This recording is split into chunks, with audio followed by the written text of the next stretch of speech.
In the matter of Tillinghast versus Stott. Parties have been sworn in, Judge. You may be seated. Folks, have a seat. How old are you, Tony? 20. And you? 21. You two gals have been friends and decided to take an apartment together. According to your complaint, the defendant owes you some money because you leased this apartment and she moved out early, didn't pay the rent for 3 months. The defendant says that her boyfriend settled with you. She's got a counterclaim. She said that your friends destroyed a mattress of hers. What prompted you to take an apartment together? We've been best friends all our lives. We live next door to each other. I wanted to get out of my parents, and she wanted to move out to hide her relationship with her boyfriend over there. That's you? Yes. Okay. How old are you? 59. 60. I just turned 60 yesterday. Happy birthday. Thank you. You have children? Yes. How old? 35 and 37. When did you lease this apartment? In the end of May. And how long was the lease? 6 months. What was the rent? $965. So far, is all of that correct? Yes. You thought your parents wouldn't like the idea of going out with this gentleman? Correct. They think he was a little too old for you? Correct. When did you move out? August 27th, 2004. Why? The plaintiff here, which Tony, she had her friends over. They were drinking, smoking pot, drinking beer. There was condoms on the floor, and one of her friends had threatened me, so I called the police and I moved out. One of her friends had threatened you with what? Verbally threatened, and also picked up a pen and acting like she was going to. That's not true. Just a second. When did this happen? The night of August 27th. What was the argument about? The argument was about her friends and her all over my belongings, trashing some of my stuff that I had. Were you spending every day at the apartment? No. You were spending most of the time at your boyfriend's home? Yes. So you were really just paying the rent for this apartment as a beard? Yes. Are you living together now? Yes. Have your parents accepted that? No. They know about it, but no, they have not. Did you give her any money for the remaining 3 months on the lease? I gave her $400 in, I believe it was... When? September. After you left? Correct. And then another $400 in October. Why? Because the day was August 28th. It was a Saturday. After her friend had threatened to throw the manager off the balcony, again, the police were called. And when I moved out, there was a verbal agreement between her and I and my boyfriend that said we will pay you $400 this month and $400 next month to make a total of $800. Are you still living in the apartment? No. When did you leave? I left right after the lease because I couldn't afford it, and my bills were past due. Tell me about your friends in the apartment. Do they spend a lot of time in the apartment, Tony? I have my witness, Ashley. She was in the apartment quite often because she was not doing well with her father, so she was there a lot. Interesting. Come on up.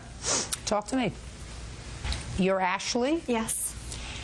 You were spending a great deal of time in the apartment? Mm-hmm. How many days? 5 days a week? At least. And where did you sleep? In her bed. Whose bed? Tawny's bed.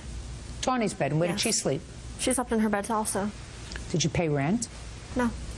After the defendant moved out, did you continue to go there 5 days a week? No. Why not? I was looking for a job over at my dad's house. When did you stop going over there 5 days a week? Right after all the mattress incident happened. You mean right after August 27th? Yeah. That's miraculous. So you mean right after all of this happened, you stopped going over there 5 days a week? Well, because the manager didn't want people over there that wasn't paying rent, and they said that you couldn't be over there more than 72 hours. She didn't want any conflict, so I just stayed there by myself most of the time and just went out when I wanted to be with my friends. What were you doing at that time? Go to school? No, I just do housework and clean up at her house. She'd go to work and I'd stay there and do all the chores and laundry and clean. We had planned. What, are you kidding me or what? How old are you? 18. You get over on this baloney with your family? Huh? No. So what makes you think you're going to get over on with this baloney on me? I mean, you think that they hire me because I'm stupid? No. You think that they pay me all this money because I'm an idiot? You want me to believe that you're a house cleaner in her house? Is that what you want me to believe? That's what I do. What? That's what you do? Yeah. No, she just stayed with me. She was trying to look for a job, and in the morning she'd clean up, you know, and help me out. What? She was helping me out by Are you a big slob? Why should you? You're one person. You're one person. Why should you need to have a brigade of people to take care of you? I was just helping her out because she needed a job, and she couldn't stay with her dad, so she stayed with me a lot. Right. That wasn't the arrangement, Tawny, my dear. The arrangement with her is her apartment and yours. You want her to pay half the rent. You pay half the rent. The two of you live there, not the two of you and anybody that you feel sorry for.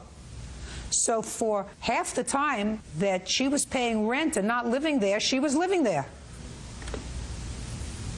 And then miraculously, as Smarty Pants says, that the day after this incident, when she left, she all of a sudden decided she could stay at home with her parents. She actually went and stayed with her grandma for a while. Good. Judge Judy continues in a moment. You're talking to your parents? Yes. Great. Keep that open. That's the one constant that you have. And later today, He got very angry because I wasn't interested in dating him. He threatened my job. He threatened my life. He said, I know where you work. I know where you live. And I hung up the phone on him. real cases, real people. Judge Judy. Tawny Tillinghast says her former best friend, Tiffany Stott, owes for breaking a lease. Tiffany says Tawny's partying forced her out. She paid you. She came home. She found things going on there that she didn't like, people living there that weren't supposed to be living there, and she was gracious enough to pay you for 2 months, or a substantial part of it for 2 months, and she wasn't there at all. She was never there to begin with. I got it. I got it. That's why you had the apartment to yourself. You could invite anybody who you wanted to come on over and live there, which you did. So she was very nice to you. You should have started to advertise immediately when she moved out to get a new roommate. Did you do that? I tried to see if any of my friends... Did you advertise for a No. new roommate? It was only a one-bedroom. No one wants to share a one-bedroom. Okay. Now, are you pursuing your counterclaim for the ruined mattress? I don't need to. Once she brought this upon me, I figured I might as well bring something upon her. Well, by bringing it upon her, you're also visiting it upon Byrd and me. You don't want to do that, do you? No. Perfect. What do you do? I'm an office manager. You're talking to your parents? Yes. Great. Keep that open. That's the one constant that you have. Okay? Okay. Good. You withdrawing your claim for the mattress? Yes. Perfect. And your case is dismissed. That's all. Parties are excused. You may step out. This girl is my best friend since I've known her forever. She let some 60-year-old man change her into someone she was not. I remember telling Tiffany, I said, watch it because Tawny is kind of wild. Pot, smoking. I did party. What can you say? I'm like a regular 20-year-old. I'm not like a 20-year-old dating a 60-year-old man. She was arrested at Mervin's for stealing merchandise, and she was ordered to pay. She used to be sweet. Now she calls me and yells and harasses me on the phone with him whispering in the background, telling her what to say, you know. Tawny said she had changed. That's fine. But obviously she hadn't changed. And now the next case. All parties in the matter of Haynes versus Lang. Step forward, please.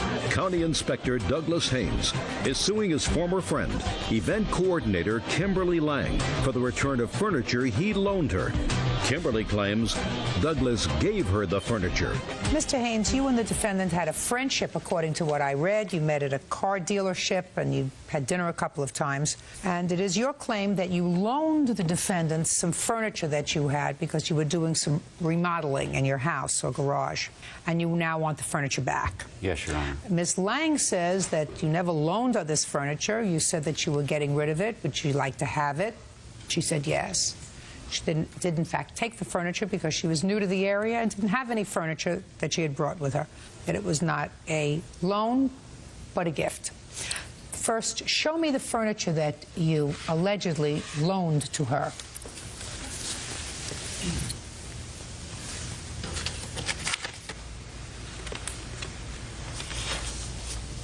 I see two people One with a beard and a shirt open, and one lady with glasses on. Those are my previous neighbors, and that's the stereo cabinet behind them. And then we have a brass bed. Yes. Okay. 2 dressers, I see. What about this sofa? You want this back? No, it's 23 years old. Looks as if it was 23 years old. How long did you know Miss Lang before you loaned her this furniture? Approximately 1 month. And tell me the circumstances surrounding your loaning her the furniture. Well, I'm putting an addition on my garage plus a room on top, and there was some heavy beams I had to remove. I didn't want to damage it, so I was going to put it in storage. And Kimberly didn't have any furniture yet, so I mentioned that, well, if she can store it for me and use it, then that would help me out. And on January 2nd, we delivered the furniture, but I noticed that she already had 2 dressers. And then we had some disagreements, and Could you look at me? Oh, okay. We had some disagreements, and we were going to meet for breakfast. Could you look at me? Straight on. I mean, I don't want to embarrass you if you have something wrong with your neck. I just want you to look over here so I can tell what your eyes are telling me in addition to what your mouth is telling me, Mr. Haynes. Okay. And on January 13th, we were going to meet for breakfast. Yeah. Well, she didn't show up, and it upset me. So I went over to see her, and I decided that I didn't want any more to do with the relationship, and I called her up and said, I don't want to do this anymore. May I have my furniture back? And she did call me on the 17th and said I could not have the furniture back, that I made a big mistake and I blew it, and also that I'd have to take her to court to get the furniture back. Who is this person? This is my sister, and she had 2 conversations with Kimberly when we were delivering the furniture. Okay, step up. Tell me your name. Sandra Haynes. Who delivered the furniture to Miss Lang?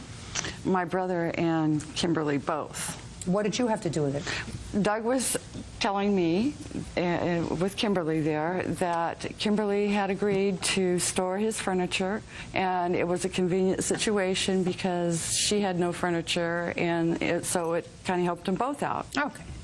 That's it? That's it. They didn't stay that long. Do you have any other conversation with her?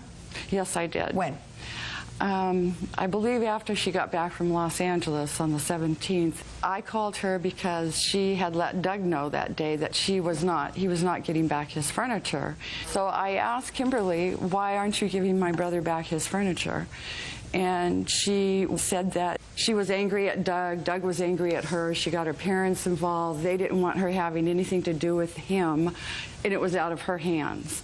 Number 2, yes, this was payback time. She had to get back at my brother because of breaking... Don't tell me breaking up. I'm not interested. Yes. I just want to know what she said to you and what you said to her. That's the conversation. And I said, I do not understand. Why can't we just come over and pick up the furniture? It has sentimental value. It's my parents' old wedding set.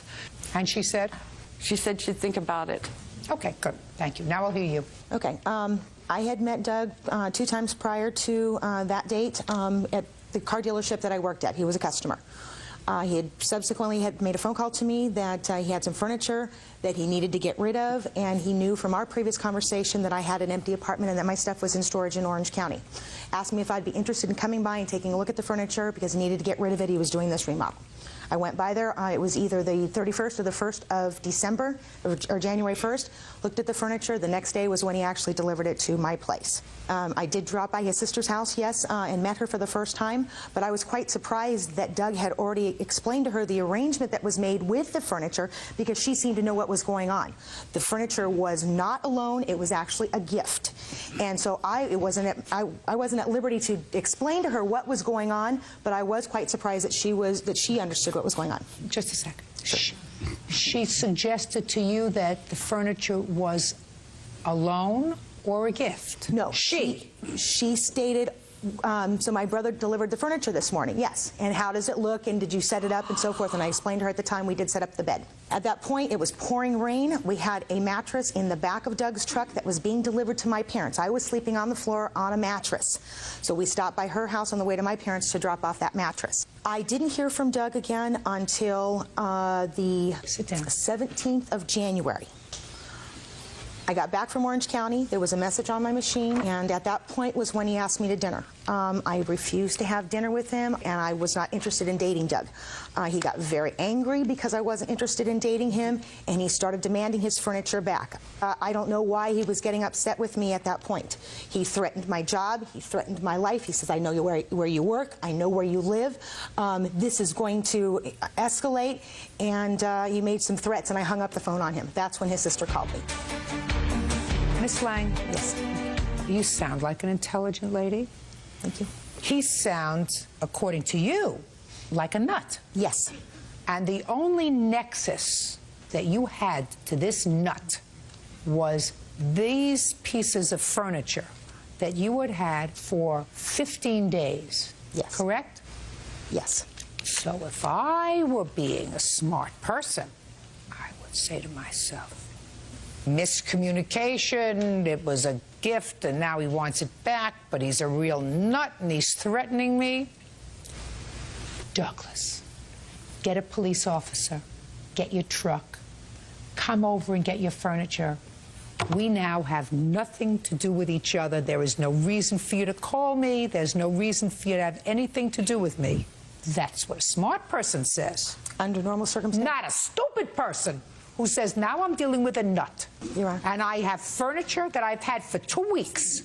Furniture that belonged to your parents may have some sentimental value to you, sir. It's junk. I mean, I've looked at it. It's junk. The only thing that looks anywhere that somebody might want to keep is this brass bed. And I may not be a furniture maven, but I have a pretty good eye. The only value that that bedroom set has is sentimental value, because other than that, it has no value. Now, Your Honor, I do have. When I went to Orange County, when I rented a pickup truck, and I do have a receipt here that shows when I actually picked up the truck and when I actually returned it, there was furniture that I left behind because now I had an apartment full of furniture. I now had 2 dressers, a bed, a coffee table, a couch. There were things that I left behind in storage. So when are you telling me, Ms. Lang, that the couch you left behind was not as nice? No, I didn't have just a second. The couch that you left behind was not as nice as this couch? Is that what you're trying to tell me? That's not what I'm saying. I did not have a couch in storage. Right. I mean, I was a little confused. Give him back his furniture. Now! Thank you. And say, I'm going to borrow that mattress from my parents again if I have to have a mattress to sleep on. But I don't want Mr. Haynes in my life. I don't want his sister in my life. I don't want this nut calling my job. I just want it over. And I'm going to give him back his parents' furniture so he can put his underwear in it, and give him back his brass bed so he can sleep on it. And I don't want to have anything to do with me anymore. Is that fine, Douglas? Yes, Your Honor. Perfect. Parties are excused. You may step out. Thank you, sir. I wouldn't date him. I turned him down, and that's when he demanded his furniture back. She was just upset because I didn't want to be with her anymore. In the court order, it states that, you know, he's contacted my work. He's contacted, knows I no longer work there. I don't know where she came up with that one. He knows where I worked. He knows where I live, and I'm very concerned for myself.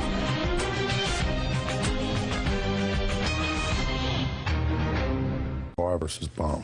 Thank you. You're welcome, Judge. Parties have been sworn in. You may be seated. Folks, have a seat, please. Mr. Barr, you and the defendant worked together, and according to your complaint, you had an argument with him, and during the course of that argument, he assaulted you. He punched you. You want to be compensated. Yes, ma'am. Mr. Baum said it is true that you did have an argument. However, you were the one who was the first to use your hands, and he just reacted. So he was really acting in self-defense, which is your claim. Yes. How old are you? 20. And you, sir? 28. Where do you work? For a sub shop. How long have you worked there? 4 months. At this particular restaurant. How long have you worked for the company? 3 years. And you manage this restaurant? Yes, ma'am. General manager. And Mr. Baum, how long did you work at this particular restaurant? Worked there for about 2 months. 2 months. Yes, ma'am. And Mr. Barr was your boss? Yes. Okay. What kind of work did you do there? Sandwich artist. Sandwich artist. Sandwich artist? I made the sandwiches. Sandwich artist. When did this argument take place? 5/22 of this year. What time? I'd say about 1:30. 1:30 is lunchtime, so you must have been busy. Real busy. Real busy. So tell me what happened, Mr. Barr. Being a manager, I usually generally don't work on the weekends, But seeing as I had hired... Listen to me. What I want you to do is, I want you to look at me when you're testifying. I don't want you to look over there. I don't want you to look over there. I don't want you to look... I don't want you to look, I want you to look at me. And I want you to answer my question, which is, what happened on May 22nd, 2004 at approximately 1:30 in the afternoon? I went back to the restaurant, and I made a beeline toward Chris, which was a new employee. You went back to the restaurant, which I assume meant that you left the restaurant at some point. Yes. When had you arrived at the restaurant? Open, 8 o'clock in the morning. And what time did you leave? About 10:30 to go make the bank deposit for the earnings for the day before. And what time did you return? About 12:30. Took you 2 hours to make a deposit? I was doing personal matters. I wasn't scheduled to work that day. Okay. So you got back at 12:30. And when you got back at 12:30, what happened? I had asked Chris how the day was going. It was his first day. I'd asked him how... First day? As working as an employee for the store. You're Chris? Yes, ma'am. Step up. So you said to Chris, that's you, raise your hand. You said to Chris, who was a new employee? Mm-hmm.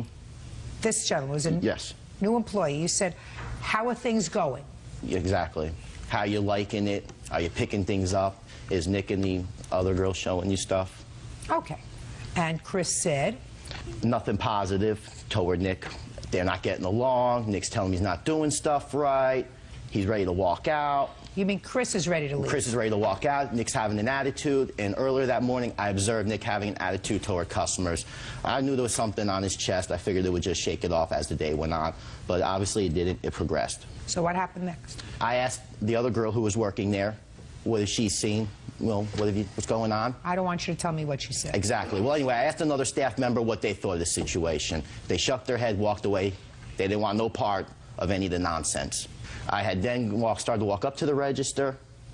I noticed that Nick was being rudely toward an elderly lady. He was cashing out. I asked Nick what was he saying to her? Just the tone in the voice, not a typical friendly restaurant attitude that you'd want someone to have at this particular establishment. We uptalk friendly, courteous, smile. So he was being short? To say the least. Okay.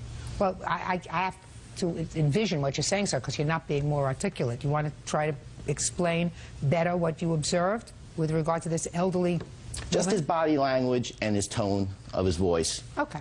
So, what happened next? I asked him to leave the restaurant. I said, Nick, please leave. Get out. I wasn't firing him. I just wanted him out the restaurant that day. Obviously, there was something bothering him that day. He was causing friction among the other staff members. He was also being short with the customers, having an attitude. I thought it was the best business decision for the establishment to remove Nick from operations that particular day. And at that time, he had been working for the place for about 4 months? Yes, ma'am. And had you had trouble with him before? No. So this was an unusual occurrence? That's what I was telling you. Something was obviously bothering him that day. Okay, good. So you told him to leave. Good idea.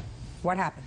I continued to cash somebody out. Just as I closed the cash register door, turned my back, he punches me in the mouth. Didn't see it coming. It was over my shoulder. It was a sucker punch. She drilled me in the mouth pretty hard. He began to start to swing other hands at me. I was able to block him.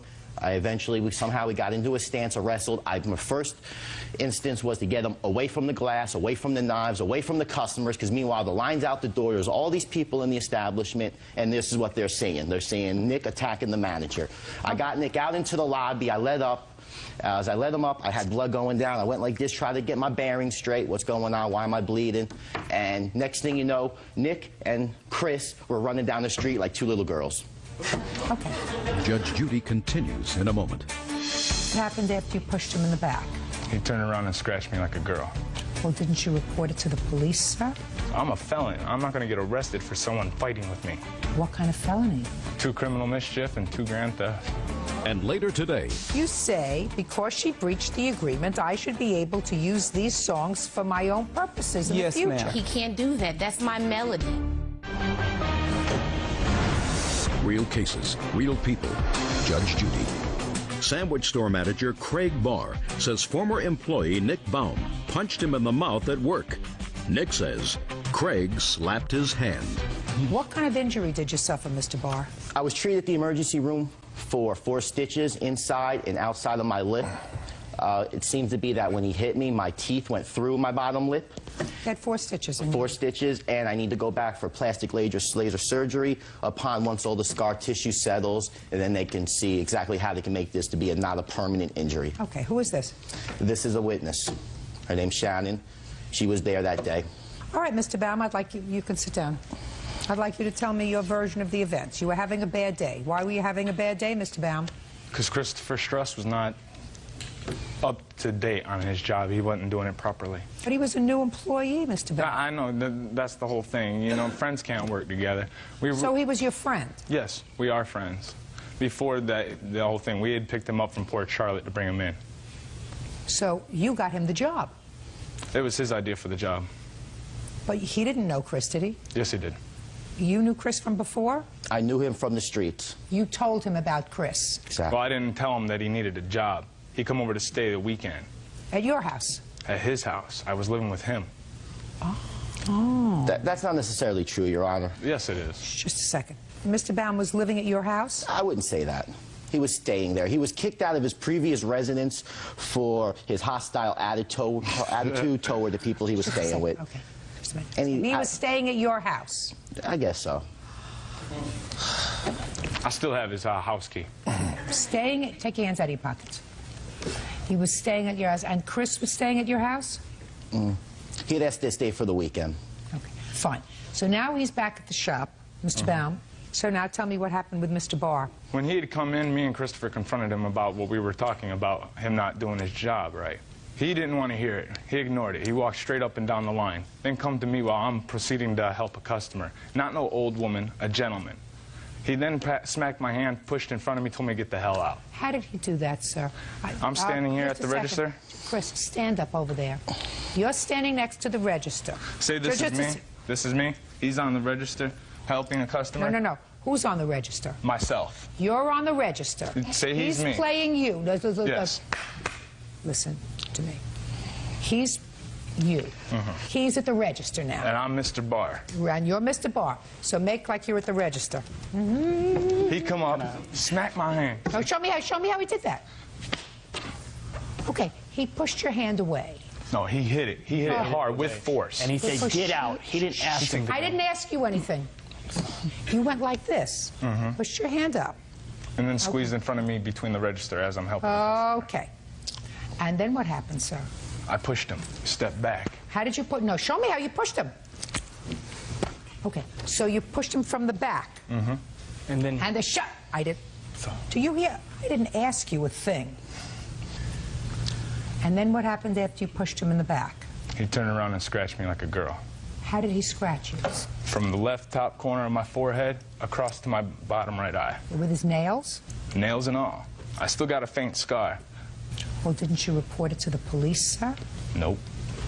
Why not? So I'm a felon. I'm not going to get arrested for someone fighting with me. What do you mean you're a felon? I have felony on my record. What kind of felony? 4 felonies of 3rd degree, 2 criminal mischief, and 2 grand theft. Criminal mischief is usually not a felony, sir. When its damages consisted over $500. What kind of damages, sir? Damages of property. And you left? I left. After. But now, see, we're skipping a large part here. After he scratched me, I then hit him. He fell down. He's like, oh, we're supposed to be boys. I then went to walk out. He grabbed me by my leg. I fell over. He tried to get on top of me. I threw him on the wall and walked out. Do we have any photographs, sir, of the damage to your lip? I got photographs and all the necessary paperwork. I also have a claim number from the Largo Police Department. They wouldn't release the actual police report because they're a little slow in their paperwork and it's not public record yet. Your Honor, just for the record. Step up, madam. Tell me your name. I'm Shannon Levantia. Levantia? 17-year-old girlfriend. I apologize. Miss Levantia, what capacity you were at the restaurant on the 22nd of May, 2004? I was there getting a sandwich. Tell me what happened with regard to any hitting, slapping. All that I had seen was Nicholas hit Craig. I didn't see Craig swing on Nick at all. Then they wrestled out into the lobby, and that's all I had seen. Is it possible, Nick, that you were disrespectful or less than courteous towards customers on that day? We had 20 customers in that line. I'm just asking you a question. I was being straightforward with them to get them in and out. I was not trying to spend any time with them. I was not in any way uncourteous listen with to them. me very carefully, sir. I didn't ask you for excuses. I said, is it possible that you were being less than courteous to the customers who were there? Not with the customers, no. Okay. When was your last arrest, Nick? November 23rd, 2002. Did you spend any time in jail? 9 months. When did you get out? It was actually 215 days. That'd be June 26, 2003. And when did you go to work for Mr. Barr? I can't recall what the actual date was. What date did he start working for you? Middle of April. He had worked at another restaurant. How long do you know him, Mr. Barr? From the original store. Only from the original store through business? Yes, ma'am. So you gave him an opportunity? I gave him a second chance to come back into the company. Is that right? Yes, ma'am. And what happened at your last job, Nick? I walked out on him. Why? I didn't like his work, and I was paid too little. And despite that, Mr. Barr gave you another opportunity to... More money, yeah. So he evidently liked you. Yeah, because I was good at what I did. So I'm trying to think of why Mr. Barr, who was a perfectly nice guy, who gave you to you... No, he wasn't. Not exactly. He wasn't.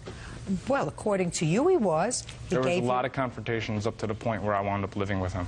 You say goodbye. You're a big guy. You spend 9 months in prison. You know what it's like to have to fend off people and take care of yourself and be responsible for your own safety, right? You know all about that. So if somebody is being not nice to you, big boy, pack up and you leave. You chose not to do that. So I don't want to hear that Mr. Barr That choice was not an option until the end. There was no real... What do you mean a choice was not an option? You mean you were an indentured servant? That's not we what don't I'm have trying to indentured say. servitude in this country anymore, sir. You have free will, which means if somebody isn't nice to you, you leave. Nick, I don't believe you.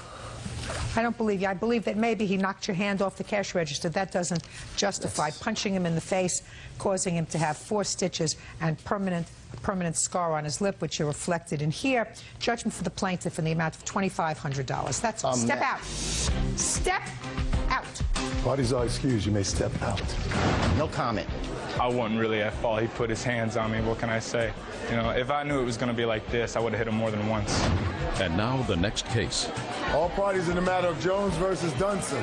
Step forward, please. School teacher Cheryl Jones is suing studio owner David Dunson for a refund for a children's recording session. Cheryl says David never finished the job. Looks like we got a lot of show and tell here, but let me see if I can simplify this. Ms. Jones, you hired Mr. Dunston for the agreed-upon price of $1,000. Correct. To create musical arrangements for children's songs and to use his recording studio in order to record those songs. Right. You paid him, according to you, a total of $650. Right. Towards the $1,000. Those songs, according to you, that were never completed because he kept moving the studios. Mr. Dunston says that he wants to be able to use that music because he's never been fully paid. Is that right? Correct. You say, well, I paid him $650 and I can't use the music and record it because he has the copyright. We agreed upon $650 as the agreement. We changed the agreement because he continued to move and he wasn't doing a professional job. So $650 was the new agreement just to use the tracks. Well, but what you're suing for here before me is your $650 back. Right. You want your money back because you didn't get what you bargained for, right? That's correct. He wants to be able to record the music because he's copyrighted it already, correct? I did not. No. You've copyrighted the music already. They're copywritten through my machine when she comes I don't care whether they're copywritten through a machine. She can't do it without your permission, and you have already executed something through a machine so that you have this music copyrighted, according to you. No, Your Honor. You don't have copyrights to the music? No, there's no copyrights with the Congress. Their copyrights is when she comes into the studio and it records the date and time when she comes in and recorded her music. It copyrights it then. And then when we finish the song, she takes it and we sign the agreement for her personally, exclusively to use the copyrights. Have you done that yet? No, ma'am. Good. Do you want to record this music for any other purpose? According to you, you do. Yes. You say, Shut up. I'm sorry. You say, because she breached the agreement, I should be able to use these songs for my own purposes in the future. He can't do that. That's my melody. Well, he cannot use that with my melody. I sang those songs to him. He created the music around me singing it. That's my melody. He can't use that. You're suing him for $650 back. I'm going to give you your $650 back. You didn't get what you bargained for. That's all I have to do. Do you understand that, sir? She didn't get what she bargained for. You have to give her back her money. Now, whether you can use these songs or she can use these songs, I don't have to deal with it. She's suing for $650, and you didn't give her a complete track of children's music. I gave her all 12, Your Honor. And she's... No. You say here she breached the agreement, and I should be able to use those songs if I want to. Maybe you can, and maybe you can't. I don't have to go there. That's what you say in your defense, sir. So she gets her $650 back. You can hum, he can hum, and I can go home. Thank you very much. All you guys do is when they step out. I paid him to do a job, and he didn't do it. She wanted 12 songs for $650, and I refused. He wanted money on the back end, and that wasn't going to happen. 12 songs is not worth $650. Well, I'll just get somebody else to make the beats and to record it, and it's going to be big. You know, I plan on changing the face of educational music.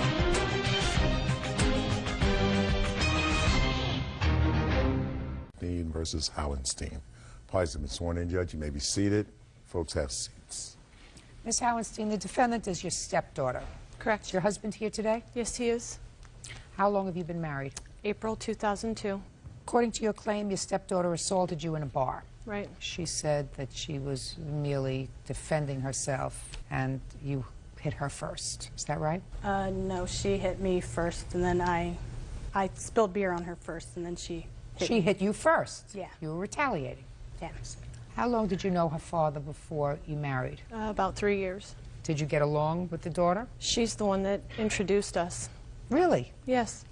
Well, at what point did the friendship with her become a negative? Probably right after we got married. She realized that money was going to stop, that Dad was going to stop bailing her out, and that was my fault. So shortly after we were married. When was this alleged assault? October 26th. Tell me about it. I had gone to a bar in another town with my friend Glee. We got there about 9 o'clock. Approximately 9:30, the defendant and a girlfriend walked in. All night long, they proceeded to flip me off and very immature and childish. About 11:30, I told my friend she had a cell phone. I said, go call my husband, tell him I'm ready to go home. She comes back from the restroom. She said, he'll be here in about a half an hour. About 20 minutes later, the DJ announces that they're starting the big contest. We had no idea what it was even involving. By this time, people are standing. I can't see anything. My friend Glee stands up. They start the contest. She comes down, and she said, oh, my gosh. And I said, what? She said, your stepdaughter was just on the dance floor, totally naked. And I said, excuse me? By this time, I feel a tap on my shoulder, and my husband's standing there. He asked me what was going on. I said, I don't know, I didn't see, but Glee just told me that Christina was naked on the dance floor. Well, the contest proceeds. What kind of contest was it? It was a temporary tattoo contest. Go ahead. So she comes back, she won the contest for a t-shirt, looks over her shoulder, sees her dad standing there. She looks at her friend, she starts to giggle, and she says, oh, my dad's here. So she comes running over to talk to him, and he put his hands up like this. And she's, Dad, Dad, and he put his hands up like this, and he said, you know, Christina, you made me really proud tonight. And she snapped. She lost it. She was screaming at him, F you, I hate you, you're worthless. And then she went through everybody that was with us. And F you, and F you, and F you. And I stood up, I put my coat on, I said, you've drawn enough attention to yourself. I'm taking my husband, we're leaving. I went to take a drink of my beer. She smashed my hand, the beer went all over me, the floor, everyone. I went to throw my beer back at her. The glass fell off the front of my hand. She claims it hit her in the chin. Turned around to walk out, picked up half a pitcher of beer and slammed it, hit me in the right here in the head, and we left. Do you have any medical records? I do. Let's see them, please.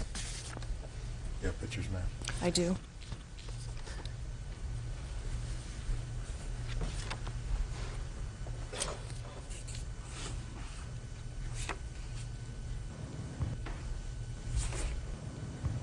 What kind of work do you do? I work at Best Buy. I'm a laborer, and I work part-time as a bartender. How old are you? 24. Who do you live with? Myself. What time did you get to the bar on the evening of the 26th of October? It was probably after 10. Did you come there directly that evening from home? I stopped up at the bar that I worked at and met Jack up there, and then we went out there. Was there a contest that night at the bar? Yes, there was. Was it a contest where you had any part of your clothes off? The answer is either yes or no. It's very easy to find out. All I have to do is call the bar. The answer is yes or no. Yes, I had my clothes off. Would it be a fair statement that in order to get what appears to be, you know, a reasonably intelligent young woman on bar dance floor, have her take her clothes off, she would have had to be a little bit drunk? Yes, I was. That would be a fair statement? Yes, I was. Had you ever done that before? No. Would it be a fair statement that when you saw your father there, that you were a little embarrassed? No, I didn't even know he was there. After, I said, when you saw your father there. No, I wasn't embarrassed. Not at all? No. Then you would have had to have been really drunk. No, because it has nothing to do with him. It's me, not him. So I'm not embarrassed by it. I did what I did. I can't take it back. But you wouldn't have done it if you weren't drunk? Probably not. Your stepmother was injured as a result of you hitting her on the back of the head with a pitcher. And it's clear to me that you started it. Somewhat, yes. Because even according to you, you spilled beer on her by tapping her glass. I didn't tap her glass. I picked someone's beer up off the bar and threw it on her. I wasn't. Oh, okay. There was even worse. But even worse. It was just the beer. I didn't throw the glass at her. Even worse. I don't care what it is. You started it. And according to these photographs and the medical records, you finished it. And if you can't control your liquor, don't drink. Period. Because if you think that most normal people would say that a 24-year-old intelligent young lady who is self-supporting, works 2 jobs, lives by herself, whether that it's reasonable and normal behavior for her to get up in front of a whole bunch of strangers and take her clothes off is normal behavior. I'm telling you it is not. Not normal behavior, is it? Not in my book. Not in mine either. Coming up on Judge Judy. She accused my dad of sleeping with my best friend, and I said something to her about it. She drugged me outside with her and my dad and told me that my dad called me a worthless, good-for-nothing person. That's why they wouldn't have another kid. And later today. You started sending her letters that you wanted your money. She says, you're not my lawyer. She recognized me as her lawyer. And did you recognize him as your lawyer? I never spoke with him. Real cases, real people. Judge Judy. Melanie Howenstein says stepdaughter Christina Howenstein assaulted her in the middle of a nightclub. Melanie says Christina was so drunk she got naked on stage. What kind of problem do you have with her? I've really never had a problem with her. We got along fine. Then we've been having a shaky relationship for 3 years since they've known each other. Why? I don't have any idea. I have no clue whatsoever. We got along for 10 months. I was happy that they got married. I don't care that they're married. That's their life. I have nothing to do with it. I don't want them divorced. My father said they were going to get divorced because of this whole situation, and I told him not to because I don't live there. It has nothing to do with me. Good. Perfect. No problems, but I don't know. This whole thing has been building up and building up. Like her birthday, she accused my dad of sleeping with my best friend, and I said something to her about it because she does it all the time. And I guess that irritated her because she drugged me outside with her and my dad and told me that my dad called me a worthless, good-for-nothing person. That's why they want to have another kid. So that's why they what? They want to have a kid together. So that's why they want to have another kid, is to make up for me being a bad seed. So. Well, that's a ridiculous statement. Listen, Try to get along with each other. Life is very short. If you're not best friends with your stepmother, be cordial with your stepmother. Where is your biological mother? Not in the picture. Not for a long time. So you have no contact with her? I see her probably 3 times a year, if that. Okay, you had more of a relationship with your father? Yes. Well, don't throw that away. In any event, you're responsible for these medical bills that she had to pay because you started this argument physically. You ended it physically. She was injured. Medical records are clear. You owe $941. Judgment for the plaintiff. That's all. Parties are excused. You may step out. It was just a temporary tattoo contest. Just no big deal. Just me out having fun doing what I like to do. There was problems long before I was involved, and she needs someone to blame it on. I guess I'm the easy target. My father and I do not talk anymore. Even if I'm not involved, I think he needs to have a relationship with his daughter. I want nothing to do with her. I'm not going to talk to him because it'll get back to her about me saying stuff, and it's all going to get twisted around like it has been in the past, so I'm not even going to bother. And now the next case. All parties in the matter of Lovell versus Carson. Step forward, please. Attorney Warner Lovell is suing his former client, 27-year-old ticketing agent Diane Michelle Carson, for failure to pay for services in a custody battle. Michelle says she never hired him. Mr. Lovell, you are an attorney. That is correct.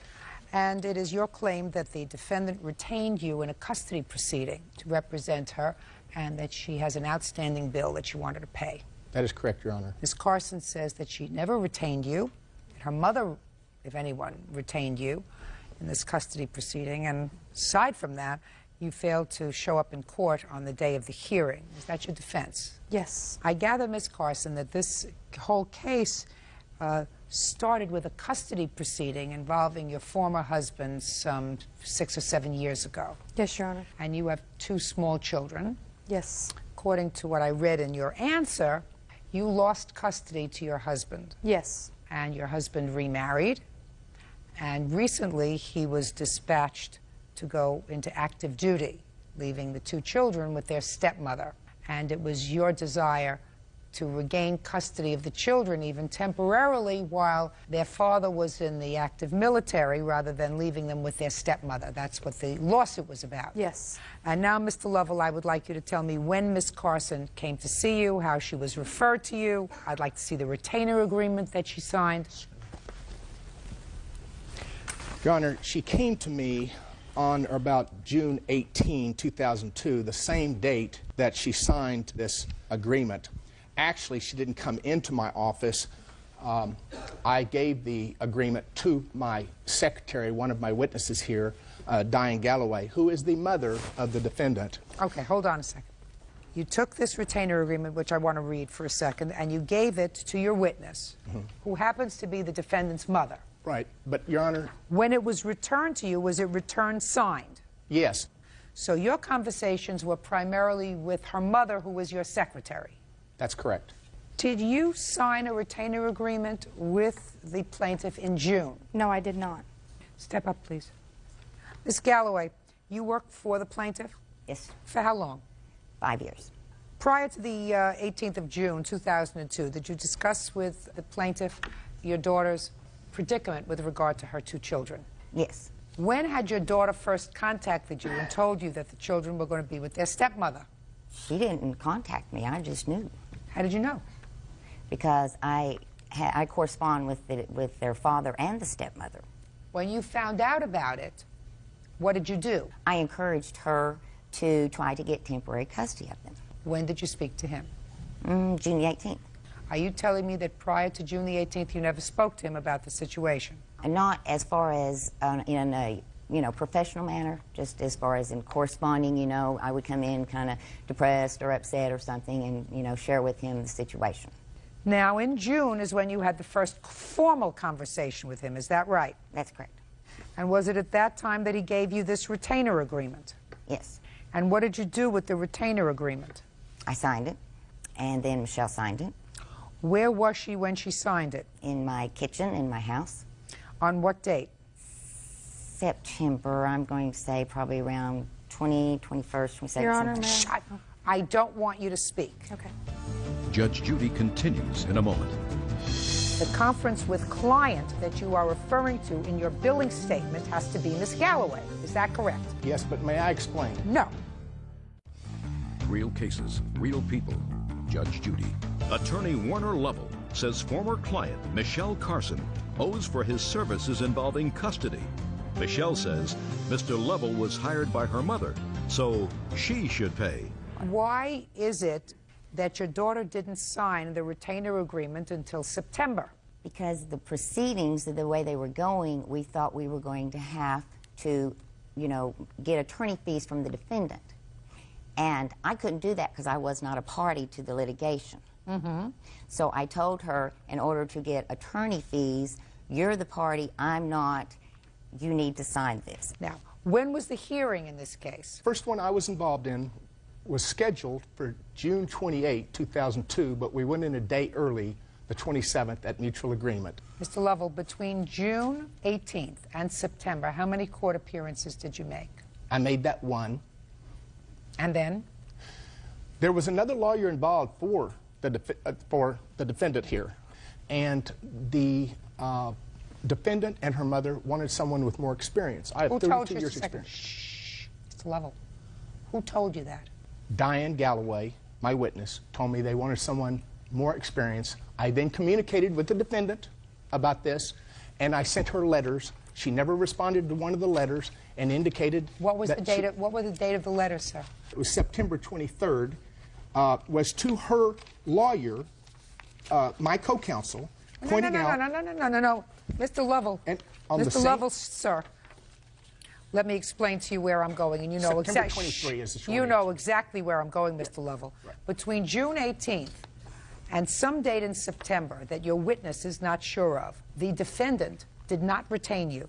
She retained you. I disagree with that assessment. Well, I'm telling you, you may disagree with it, but since I am the final arbiter of what's going on here, you have to accept that, sir.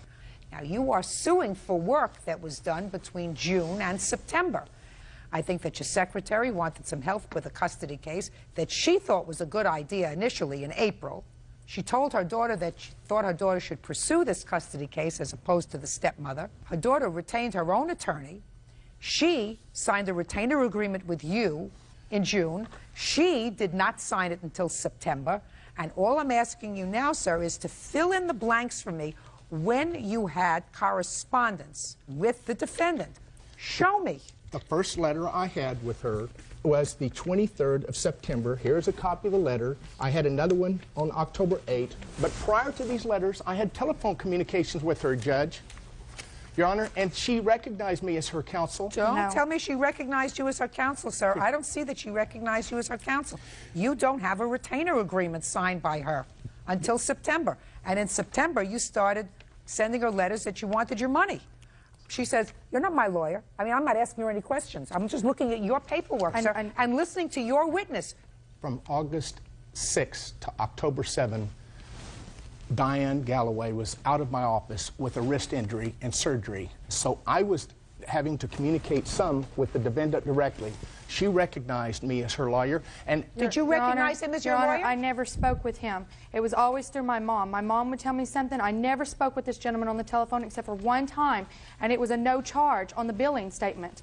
All of this other billing is conversation with Diane Galloway, conversation with Diane Galloway. Can I see it, please? All of the bills. Can I see it, please?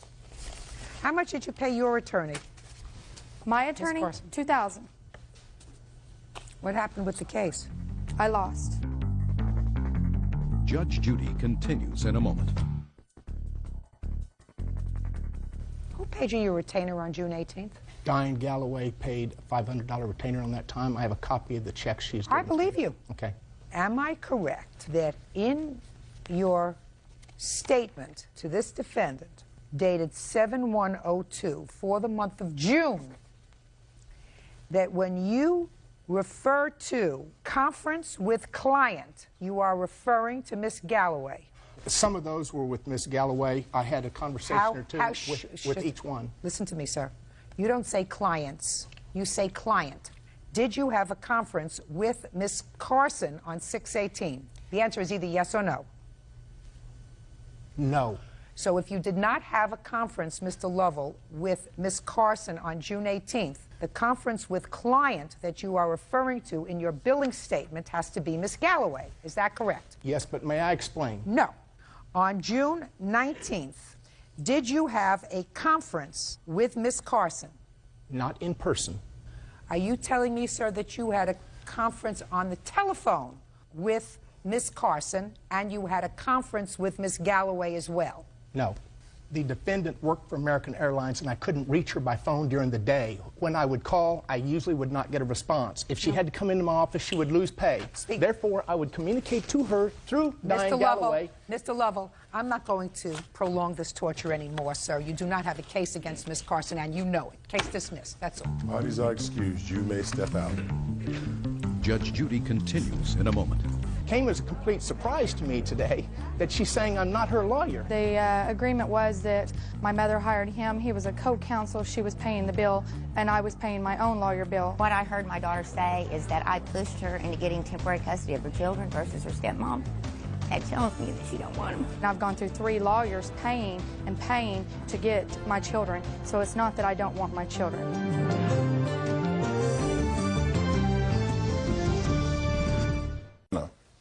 Hannah versus Henderson. Parties have been sworn in, Judge. You may be seated. Mr. Hanna, you and the defendant have an on-again, off-again sort of relationship, and you have a child together. According to your complaint, you were ordered to pay child support, which you did in fact pay, which was probably being deducted from your salary. Yes, ma'am. And there came a time when Miss Henderson and your son moved in with you. They lived with you for 2 months. According to you, she was supposed to stop the child support. She did not, and that money was taken out of your check while she was living with you. You want that money back. Correct. In addition, you came home one day and found that she had moved out of the house, taken all your furniture, and according to you, took $500 with your ATM card. Yes, ma'am. Ms. Henderson says she has your permission to take the furniture and the money, and in addition, that you told her that since she was getting child support from you, she had to take care of all the child's expenses when you were living together, so that she's entitled to that. When was your son born? January 29th, 2 years ago. Were you living together at the time? Yes, ma'am. When did you separate?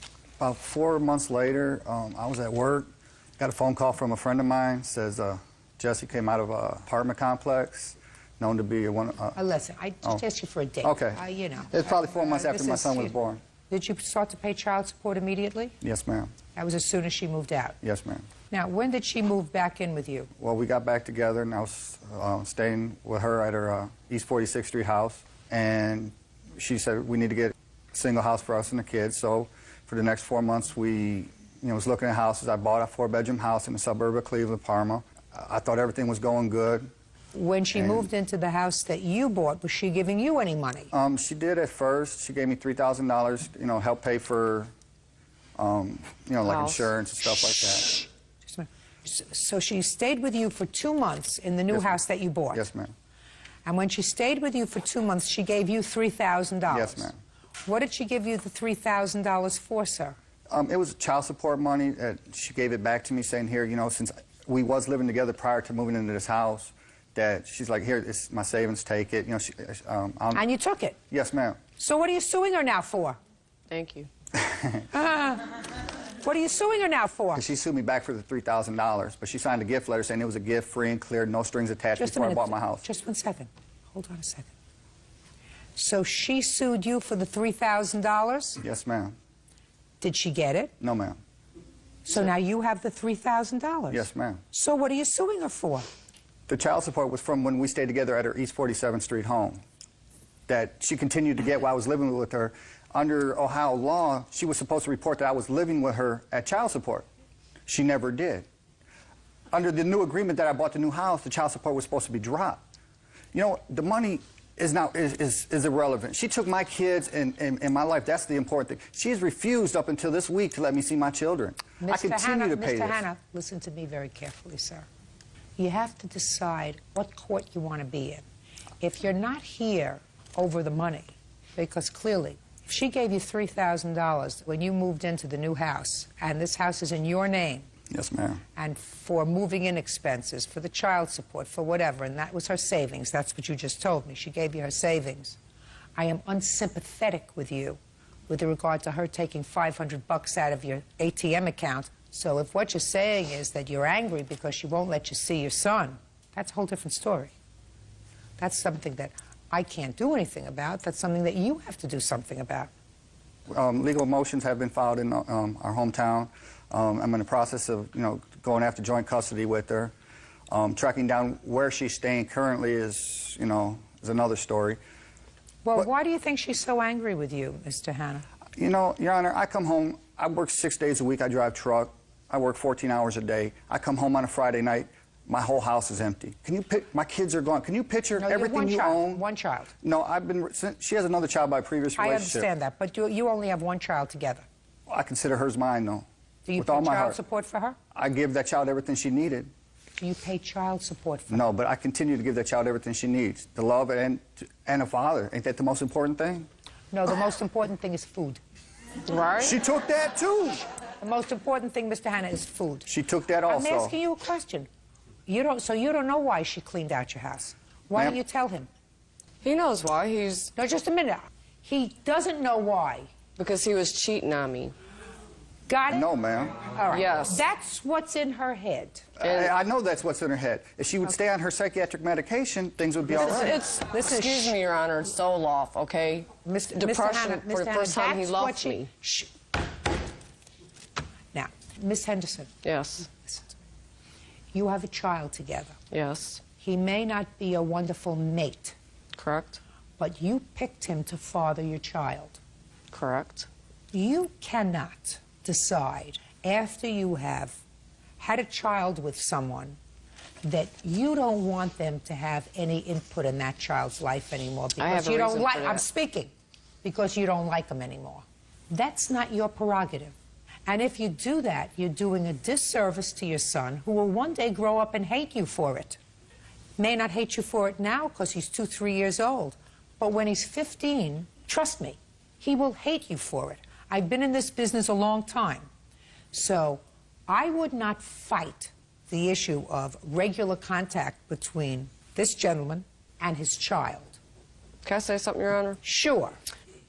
When the baby was 6 months old, he had left me for a 19-year-old. Got her pregnant. Now they have a 7-month-old baby together. So? So after I move out, he's got her she moves in a month after I move out. So he's got 2 different women coming to his house. He's drinking all the time. I don't need my son around that stuff. Judge Judy continues in a moment. You can be the drama lady from today until tomorrow. You do not impress me. You are not listening to what I'm saying to you. What I'm saying to you is, you're no bargain either. And later today. What you're annoyed about is that he moved on before you were finished with each other. No, I'm actually more annoyed at the fact that he's slept with my best friend. Now they're having a baby. I would try to say a little more delicately than you did. Real cases, real people. Judge Judy.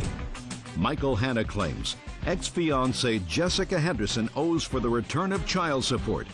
Jessica says Michael cheated on her with a 19-year-old girl. You have 2 out-of-wedlock children. Exactly. He's got 2 out-of-wedlock children.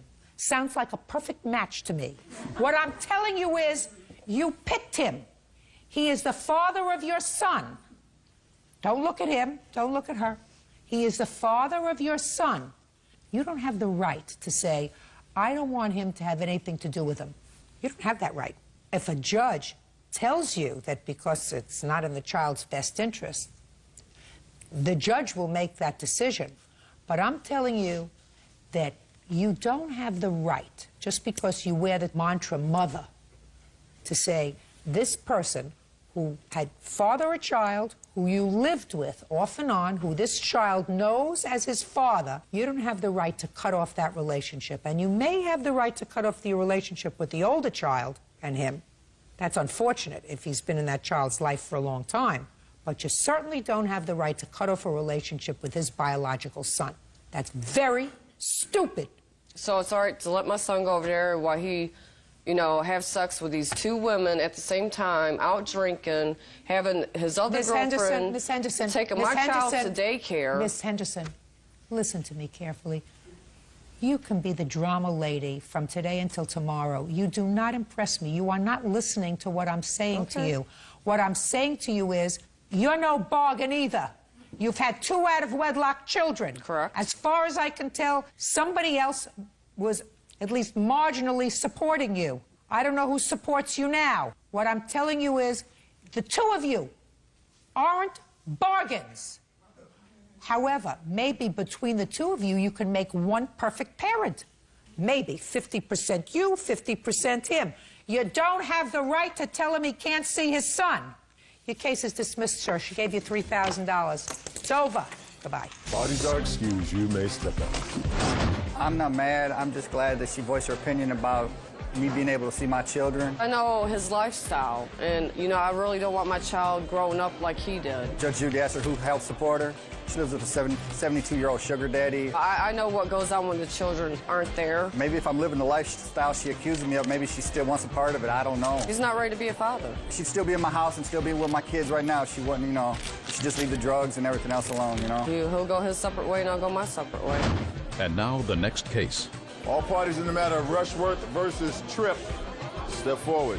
Broker coordinator Sheila Rushworth is suing her ex-boyfriend, project manager Clay Tripp, for breaking an apartment lease and for his share of household bills. Clay says Sheila kicked him out. Miss Rushworth, you have 2 children, is that right? Yes, I do. How old are they?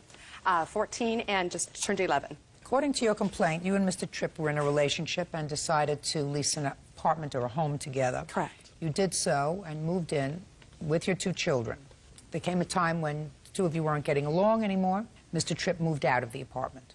Yes. It was an altercation. He moved out of the apartment, and you want him to pay his share of the remainder of the lease because you evidently had an agreement where you would each pay half the rent. Correct, yes. In addition, you say that he left owing some household bills and that you lost some days' pay because he filed a false restraining order against you that you had to take time to have resolved. Mr. Tripp says that you harassed him by phone after the breakup, which inspired his request for a protective order, that he owes you nothing for the rent because you had an agreement, according to him, that he can establish, and that agreement was you told him in exchange for keeping his part of the security deposit, you would take care of the rest of the rent and bills. And it wasn't until after you ascertained that he was in another relationship, a relationship where he was having a child with somebody else, that you decided that he owed you the money. That's your defense. That's right. When did you sign this lease, Ms. Rushworth? I had originally lived in the home for 1 year prior to signing the lease with the defendant. How were you paying the rent at that time? The rent at that time was at a reduced amount. It was at $1,100 a month. Once Clay moved in with us, it was then increased to $1,600 a month. When did Mr. Tripp sign the lease? The lease was signed by both of us on May 1st, and I have a copy of that. And prior to May 1st of 2004, you lived there for 1 year paying the rent all by yourself. Correct, and I have a copy of the first page of that lease as well. Okay. You had already paid $1,100 as security deposit. There was another $500 owed. Who paid the $500? There was an additional $500 for the security deposit. That's what I said. Borrowed from my parents. Is that correct, Mr. Tripp? Your Honor, I'll have to say that, no, I believe I put the money up for that security deposit at that time. You have a check? No, I don't have a check. I paid in cash. We did, however, live together in that home from July of the year previously with the knowledge of the owner, who insisted we sign the lease come the next turn of events. Ah, I see. So you lived there for almost a year. Almost a year. Paying $1,100 a month rent. Precisely, which was below market, but it was right next to... And how much did you contribute of the $1,100? Half. Is that right? Yes. Where is the father of your 2 children? My 14-year-old's father lives in Mira Mesa. How much child support does he pay? He pays $335 a month. Father of your other child?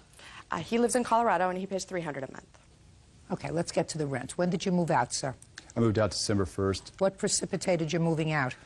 The tensions had increased over finances, and basically she told me to get out of her house in no uncertain terms.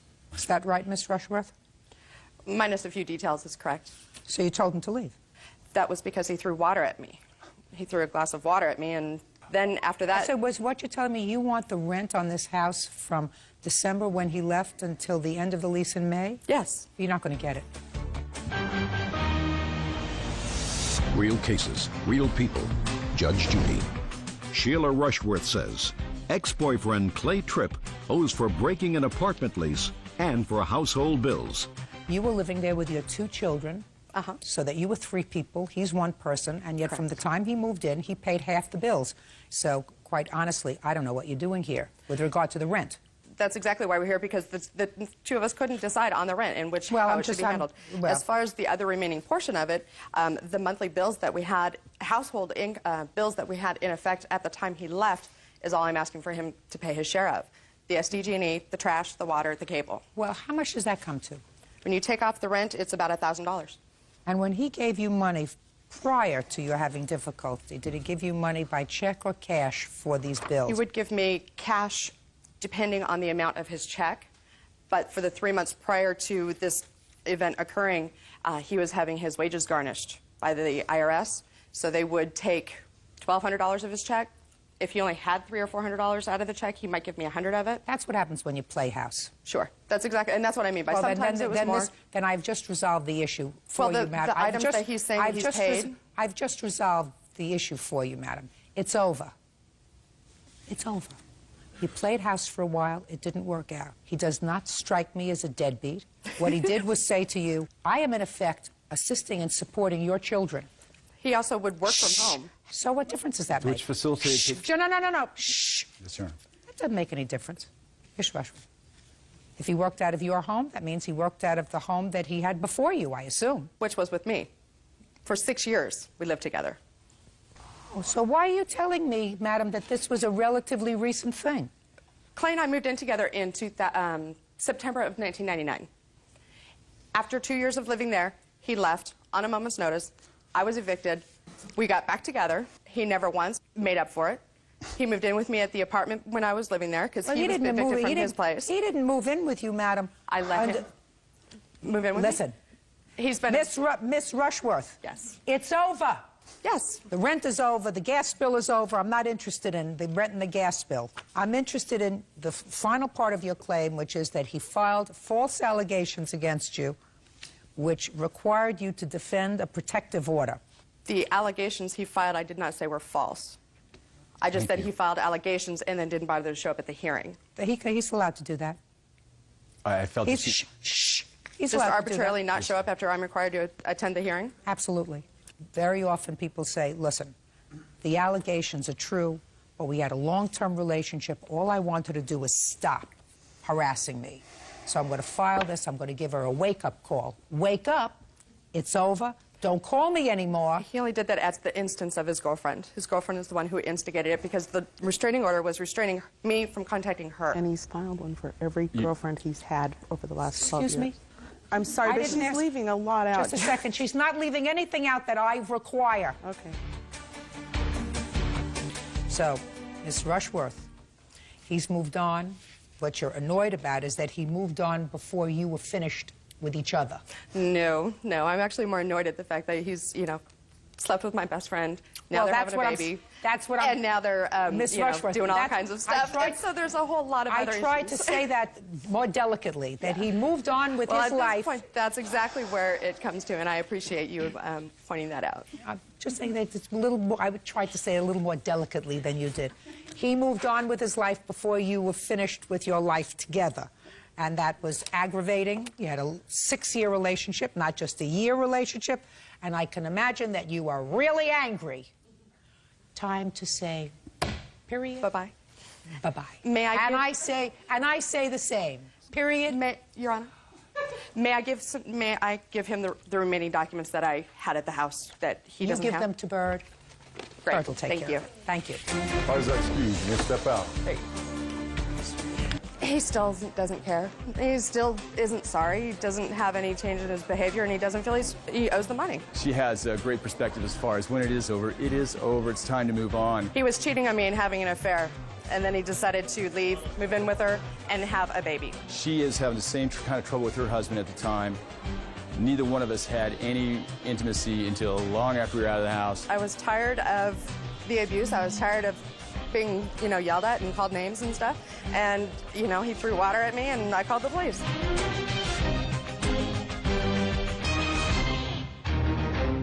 Morning, Your Honor. You may be seated. Ladies, have seats, please. Ms. Halsey, according to your complaint, the defendants assaulted you. Yes. At your home. Yes. And the defendant says that this was a fight that was precipitated by you. You just got the worst of it. That's your defense. Yes. Yes. Are you chilly? Yeah. Are you very chilly? Yes. That's because you dressed inappropriately to come to court. I'm sorry. So maybe we could find you a sweater or something to put on so you're not so chilly and not so inappropriately clad for court. I'm very sorry, ma'am. Good. So you step outside and see if we can find you something to wear. You remember the name Judge Jane Boland? Oh, yes. Very well. So let's go see if we can find her a trench coat or something back there. That's Judge Bowen. See if we can find her something back there, Bert. I will be right Very back. good. Thank you. I get distracted when I have to watch somebody's navel, except my 3-year-old grandchild.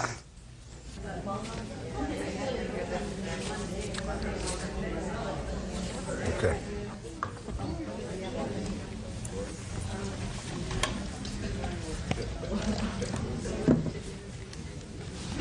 Much more appropriate. Who's Darcy? I am. Good. You're Jessica? Yes. Miss Halsey, I want you to tell me when this assault took place. On Friday, January 16th, 2004. It all started at my job. They came in and started harassing me. The same day? Yes. How do you know these two girls? I was good friends with Darcy for a while, and Jessica went to my school last year. Now she's dating my ex-boyfriend. Jessica's dating your ex-boyfriend? Yes.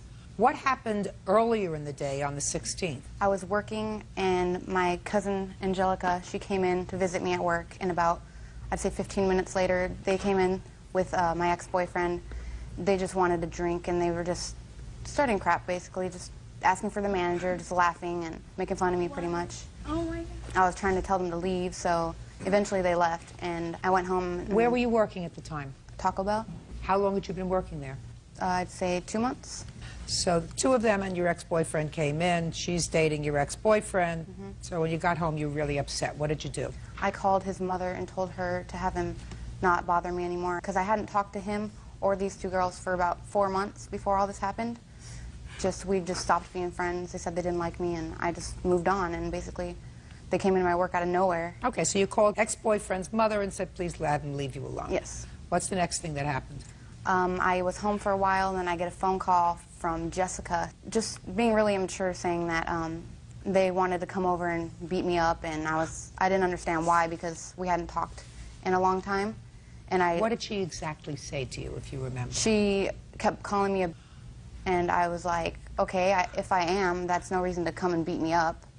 So. Well, what did she say about beating you up? She just kept saying, you're going down, basically. She's like, we're coming over, we're gonna beat you up. Did she say anything about the phone call that you had placed to the ex-boyfriend's mother?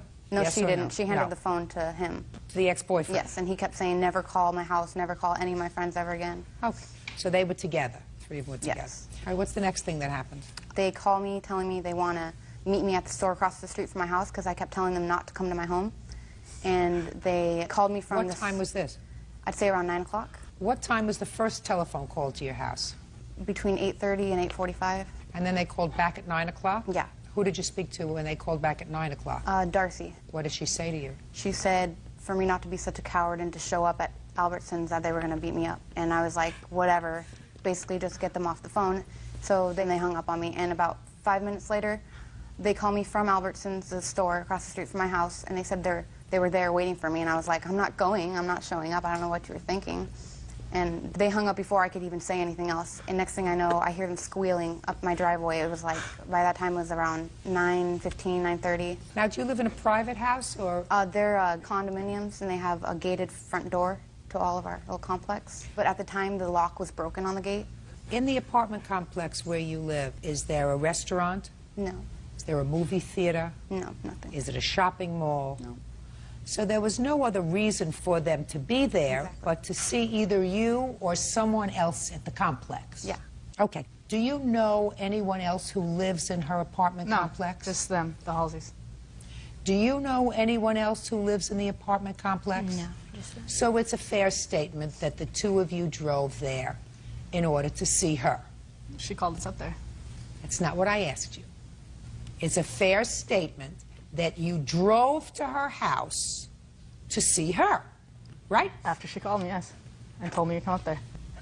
I never invited them to my home. Just a second. I'm going to say it one more time. It's a fair statement that you drove to her house to see her. Yes. Who was driving? I am. I have my own truck. How wonderful for you. Yeah. What happened when they got there? When they got there, I had about 5 friends over at my house. So I told everyone to stay in the house, and my cousin Angelica follows me out there. And the gate was broken, and I saw Darcy and my ex-boyfriend stumbling towards the gate. Obviously, they were drunk. Don't tell me what they Okay, well, then they started stumbling towards the gate, and I was out there to meet them at the gate to tell them. I kept telling them, go home, this is not happening at my house, leave. I said it, I screamed it so many times. And then Darcy walks in the gate and pushes me really hard, and by the time I get up and see what was going on, she starts pounding on her in the face. And I turned to Darcy to try to pull her off of Angelica, and she turns towards me and starts pounding me in the face really bad. I have pictures of, she broke my nose, I have medical bills, I had to go to the hospital for 4 hours. Please. Yes. Do you have a police report? We did make one, but we couldn't, our original case was filed at the Vista Courthouse, and we couldn't get it to come here. Has anyone from the police department spoken to you? They called us like a couple months after all this happened. He called and said he'd get back to us later. And he never did. Didn't. Must have lots of fights there. How old are you? I'm 18. How old are you? 18. I want to explain several things to you before we go any further. It is possible that the police will file charges against you for assault. Did you sign a complaint? Oh yeah, I pressed charges. Who are you? I'm her mother. That's my mother. Could you step up here for a second? Yes. Miss Halsey? Yes, ma'am.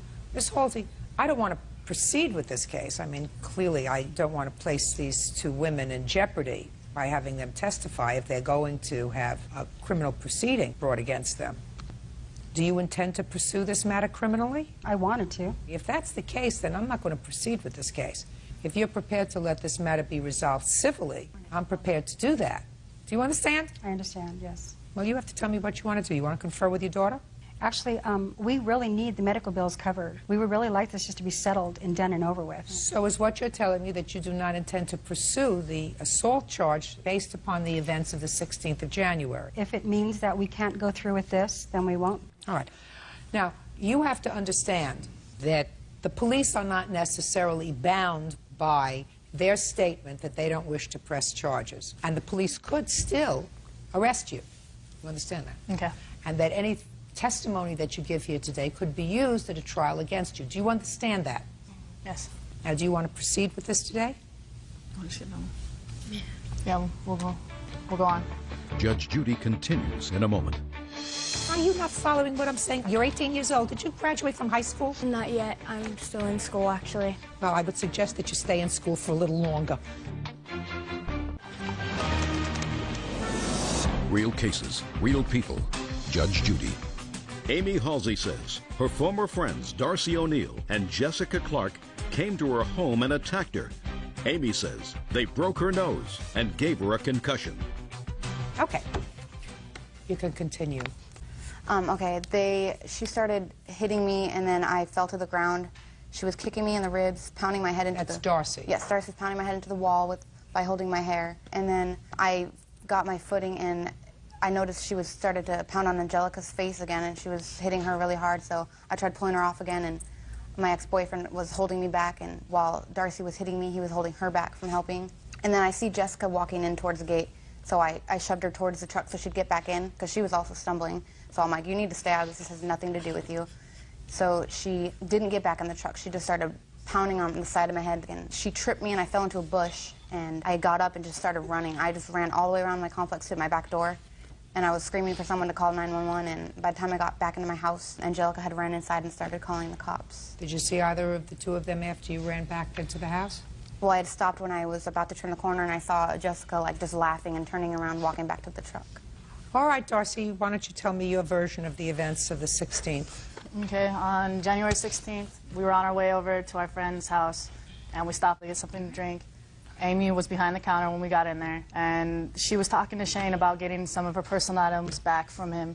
He told her to leave him alone, whatever. We started walking out the door. She went back to her behind the counter, yelled some words at her, pretty much. Thank you.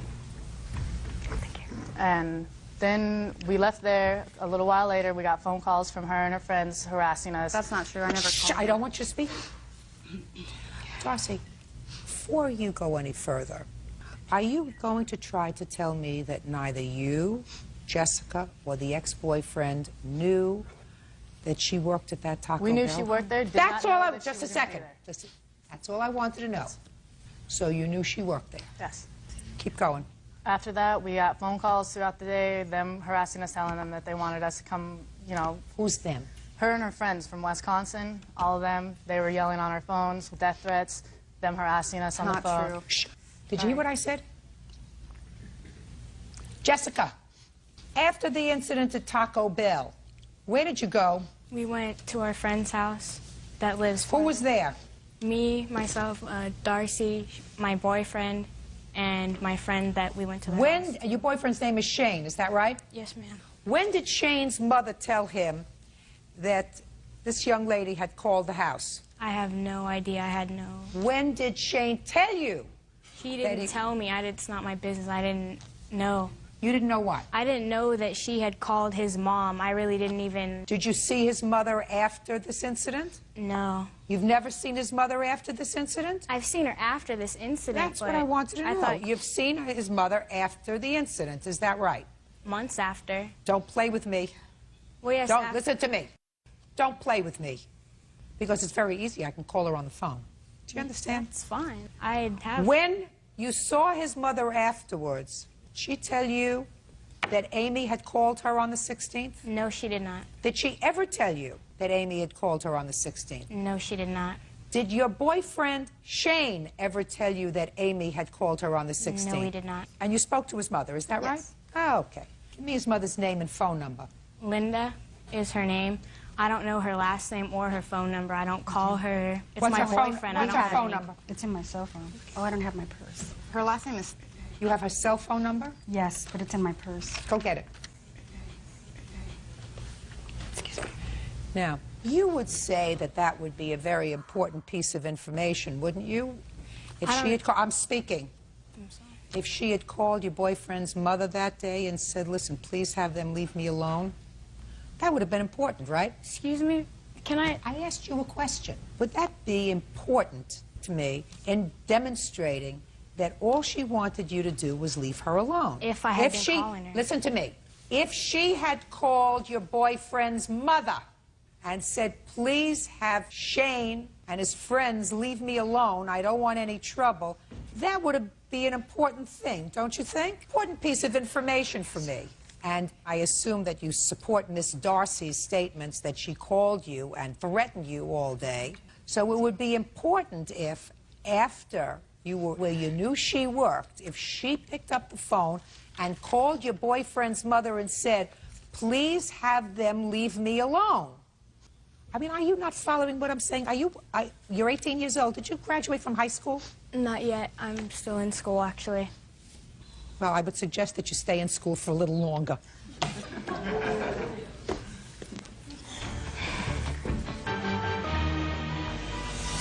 Real cases, real people.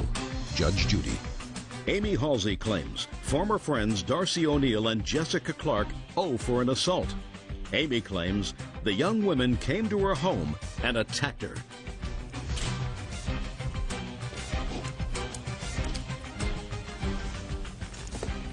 Let me tell you about liars. Shh.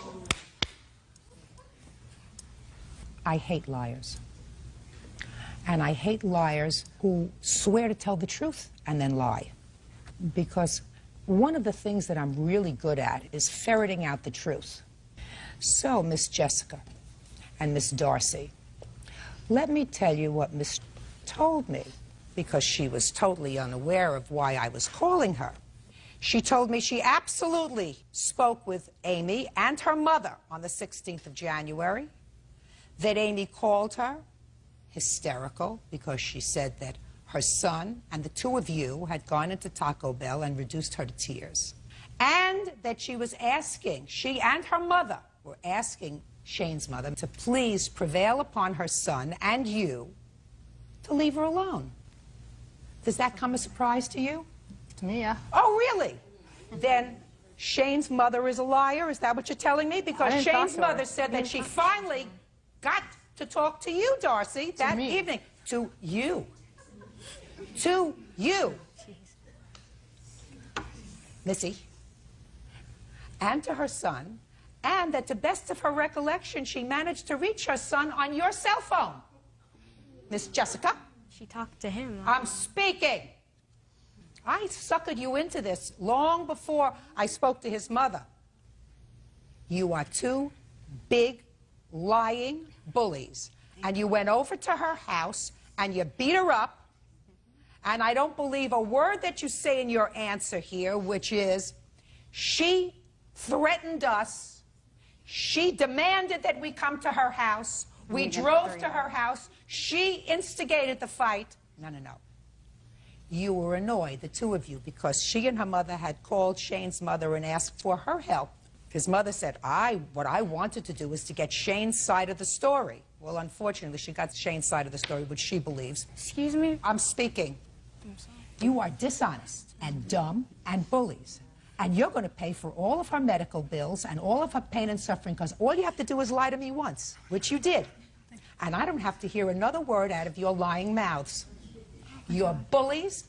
I don't know what's going to become of you. All I can suggest is that you stay in school, because you don't know how to dress when you come to court. So suggests to me that you have no sense of decorum. You are a liar, which suggests to me that you have to go back to moral school. You're hanging around with her, who's just a big bully and throws her weight around, clearly, in attacking her. You don't even... What? Don't go there. Your nose was broken? Yes. Concussion, bruised ribs. What I don't understand is, quite frankly, how the police could not pursue this matter. That's what I don't understand. And at least give both of these girls a record for assault. They may not go to jail. That's what I want. But it's outrageous to me that with just one phone call that I was able to make today, that the police department chose to believe this cock and bull story that these two girls told them. It's an outrage to me. What do you do, Darcy? What do I do? For a living. I'm an assistant manager at the Ranch Deli. Perfect. Judgment for the plaintiff in the amount of $5,000. That's all. Out. Thank you. I would like to thank Judge Judy for the justice she has served. It wasn't fair at all. I really hope those two girls don't ever do what they did to me to anybody else. No one deserves that. I didn't touch. I pushed. That's it. She did the hitting, the actual fight. They've been looking for fights since I've known them. They just want to fight. They're fighters. What are we supposed to do? It was heartbreaking to go home and see her, to see the both of them covered in blood. They were our best friends for about a year and a half. She just went crazy. Like, you just know people, you think you know them, and you don't. One day they just turned. She went psycho on us. So I tried to grow up, and obviously they haven't.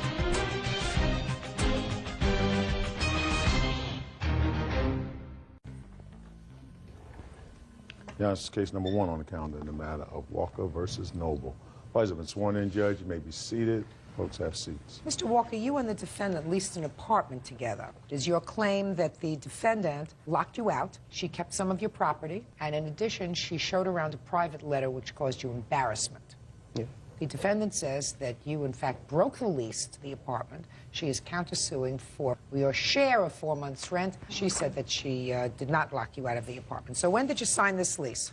It was September 22nd of 2001. And how did you know the defendant? I used to work with her, and we were friends. So tell me when this problem started, around Christmas time? It was around Christmas time, December 21st of 2001. I had received a phone call, 3 o'clock in the morning, from my mother, stating that she was sick, and that she wanted me to come down there to be with her. Where does she live? She lives in Virginia. Where is this apartment that you were living in? It's in Erie, Pennsylvania. Okay. The only thing I took with me was my clothes. A few days later, my mom got better, so I was going to come home, and I received a phone call from Josie stating that I am no longer allowed in the house because she thought I moved out. How many days later? It had to have been like 4 or 5. In the month of December? In the month of December. No. Okay. Had you paid your share of December's rent? Yes, I was paid up until January. None of that is true at Just all. a second, I'm going to get to you in a minute. All right, how much was rent? It was $240. I paid $240 a month. Josie, give me your version of what happened. Let's see, December 20th, I spoke to him on the phone, and I asked him if he had his share of the rent money. And the whole month, I was letting him go, just giving me $40 a week, and we'll just take it up from there, and he'd make it up to me at the end of the month. And when I talked to him, he said that he spent his share on presents. And I never once said that he could never come back to the apartment. Let's just get to, you're getting ahead of yourself. You're getting ahead of yourself. Now, what happened? He said he left December 21st. What happened? He left in the night. I never heard a phone ring at 3 a.m. I would have woken up. He would have woken up. Well, who's he? He is my my ex-boyfriend. He was there at the time. Okay, I don't care whether you heard a phone or you didn't hear a phone. You woke up December 21st, and I woke up. Well, he woke up to go wake Jamie up to go to work, and he found this note that Jamie left. Can I see it, please?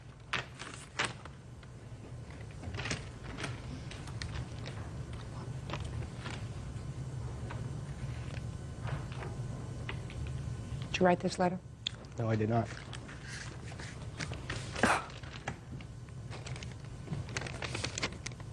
That is not my writing. Oh, my God. I have very sloppy writing. That is not my writing. Do you have any other writing of the... I have the copy of the lease that he signed, and I don't know about that.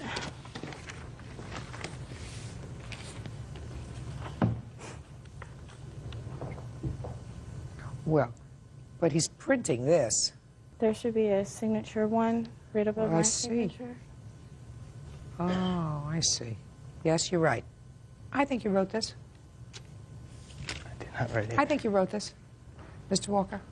I'm just looking at the way you not only signed your name here, but printed it on your lease. It's exactly the same as the printing on this. Yes, it is. Okay. So you left. Yes. What items do you claim that Miss Noble kept of yours? Well, she has a computer. Well, you wrote here the computer is yours, too. You can have my last paycheck. Give this to Dawn as proof. And you also wrote the computer is yours, too. I did not give her the computer.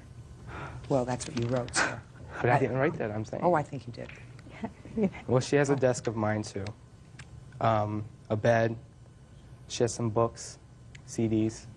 And when did you try to get back into the apartment, Mr. Walker? It was right after I got back. Okay. And you're on the lease? Yes, I am. Then you should have been let back into the apartment. Did you go to the police? No, I didn't know I could. Of course you did. If you have a lease to an apartment, you're on the lease. The landlord wouldn't let me back in there either. No, you go to the police. Put your hand down. I didn't ask for you. You know that you can go to the police if you're locked out of your apartment. Come, come, come, come, come. And they had the locks changed, too. So what? The police go, they knock at the door, they say he has a lease to the apartment, he has the absolute right to be here, to the apartment. You were ready to go home in a couple of days. You go home. So I don't believe you, sir. He didn't go to Virginia. I have a receipt from my cousin who sent him money while he was in York, PA. I don't care where he went. I don't believe him. You want to tell me the second part of your lawsuit, sir? Second part of your lawsuit is about a letter. Yes. Miss Noble had gone through my room with all my stuff, and she had found a personal letter of mine, and she had given it to one of our co-workers, and in which in turn that co-worker had took that letter and spread it around work and customers too. Tell me about that letter. After he left that note, we waited a little while. He cleaned out the room, Jamie's room, and we found this little red binder that said, "Don't go through it." So we're going to go through it. Of course. And he found the letter, handed it to me, I read it, got a kick out of it, and the girl that I showed, he was going around saying that he slept with her, telling nasty stories about her, and it's like, she wasn't my best friend, but she was like a coworker, and it's affecting her reputation. So we invited her over, we showed her the letter, she said, "Can I keep it?" And I didn't care. and she kept it, gave it back. I don't know what I did. That's why, Mr. Walker, if you honestly wanted to get back into your apartment, and I don't know where you went, because you had valuable things in there, things that you didn't want shown around, that's why you go to the police and you get all your stuff. When, for the first time, did you decide to get back your stuff? It was right after I got back. No. Which was what month? December. In December? Mm-hmm. So what did you do? I called her and So I what said, did you do? Did you go to court in December? Did you go to court in January or February? What'd you do? No, I waited because Why? she said she was going to take me to court first. And I never got anything back, so I filed Why the should case. you? Listen to me. Because she said she was going to. Mr. Walker, you're not an unintelligent person, are you? No. You locked out of your apartment, you go to the police, you say, I have to get my stuff, my computer, my private He stuff. was I never went locked out. away in the middle of the night to help take care of my ailing mother. He was never locked out. I didn't get the locks changed until about a month ago. Not even, and like 2 weeks ago. What happened was he left a note in my mailbox telling me to call him on a cell phone number, and I told him, why don't you just give me like $500 and I won't go to cops and I won't go do all this stuff so I can get the rest of my money back, because I really wanted to avoid this. Judge Judy continues in a moment. Doesn't give her the right to spread it around work. That's my personal information. I showed a girl that you lied about. And later today, Show me. Well, what do you think you were coming here for? Waltz lessons? No. Show me where you had paid off the bills. real cases, real people. Judge Judy. Jamie Walker says former roommate Josie Noble owes for the return of his belongings. Jamie also says Josie defamed his character. Go ahead. May I say something to that? Who are you? I'm Sarah, Jamie's friend. He's staying with me at the current moment. Sure. On the date that Miss Noble is talking about, when she had called, it is my cellular phone. She was really rude to me, ranting and raving about different things, saying that she was going to harm Jamie and that she was going to have What did people she after say him. she wanted? She wanted to talk to him. She wanted to talk to him now, and I said, well, he's unavailable at this moment. He had called her back, and they had talked about it for a couple hours, and I was at work for a couple It hours. was like an hour, approximately an hour. Yes. They had worked out to where she had said that he could not come get his things. She had also called me before on my cellular phone, telling me that, wondering where he was at, and told me that he was not allowed to get his things and that they were hers now. That was not what was said Can I on say the phone something? at all. At all. I called there and... Whatever. I don't know what this letter said. I don't have this letter, unless somebody has a copy of the letter. Do you have a I have copy of the proof letter? that it was about, what it entailed. And it was left in your house? It was left in the apartment, yes. Right. Which I find that you left. But that doesn't give her the right to spread it around work. No, no, That's no. my personal information. May I say I showed a girl that you lied about. You Yeah, may she not. works for It them. doesn't lend anything. Neither did her statement lend anything, but I thought maybe it might. I was there a lot, like around through everything that happened, so. Spare me, would you please? He is suing for the following: for the return of his property. What personal property? A computer? A computer. A desk? A desk. A You have his bed. desk? He doesn't have a desk. All there was a little nightstand thing. It's a stand. And a bed. And a couple books were left. Fine. Where are those things? The stand is still in the apartment, the bed is still in the apartment, and the books are still there. Great. I have my Great. videos too, and my CDs. What about his movies? There are no CDs. There's probably like 2 movies I think I still might have, but no CDs. Not in... Okay. So what I'd like you to do is get the boyfriend to help you pack up his bed, his little nightstand, his books, and his videos. Pack them up. Put them out on the front of the house 5 days from today's date. He has 3 hours, from 12 to 3. If you're not there between 12 and 3 to get your bed, your nightstand, your books, and your videos, she has the right to get rid of them. Do you understand? Yes. Now let's get to the issue of the rent. Okay. You left the premises, and I find that you had no reason to leave the premises. Even if she locked you out, you had the right to get back in there, and I don't find that she locked you out of the residence. So from the time you left in December until the time she found a roommate, you are responsible for half your rent. Can I say something on that? Yes. Her ex-boyfriend now, he was living with us from the time that he moved, or that we moved into the apartment, until the time that I left, and after that, I know he was still staying there, as I know of. When you moved in, in September, was he living there? Yes. So that you knew he was living there? Yes. So? But that was your arrangement in September. He didn't move in afterwards, right? Right. So stop complaining. You have to pay until she... Who was your new roommate? She just recently moved out. She was my cousin's cousin. And how many months did she live there? 4 months. When did she move in? Or 3 months. When did she move in? I don't need her name. March. So the month of January and February, is that right? He wasn't there, and then you had a roommate in March. Is that right? Because he was gone for 4 months before I got her to move in. Doesn't sound right. $480 is what you owe her. Do you understand? Yes. However, we're holding the $480 until you get your property, which is going to be on the order. Do you understand? I think she might have only been there for 2 months or... Fine. So that's still only 2 months. Do you understand? Yes. Good. I don't care whether you agree with it or not. Do you understand it? That's all. But he was... Maybe I shouldn't have went to go visit my mother. He's such a liar, and so is she. Nothing but a bunch of little lies, and I'm so glad that they're out of my life. And now the next case. All parties in the matter of Fair versus Wharton, step forward, please. 21-year-old bank representative Jessica Fair is suing her ex-fiancé, 23-year-old medical equipment repairman Neil Wharton, for his share of a joint loan. Neil is countersuing for a lost engagement ring.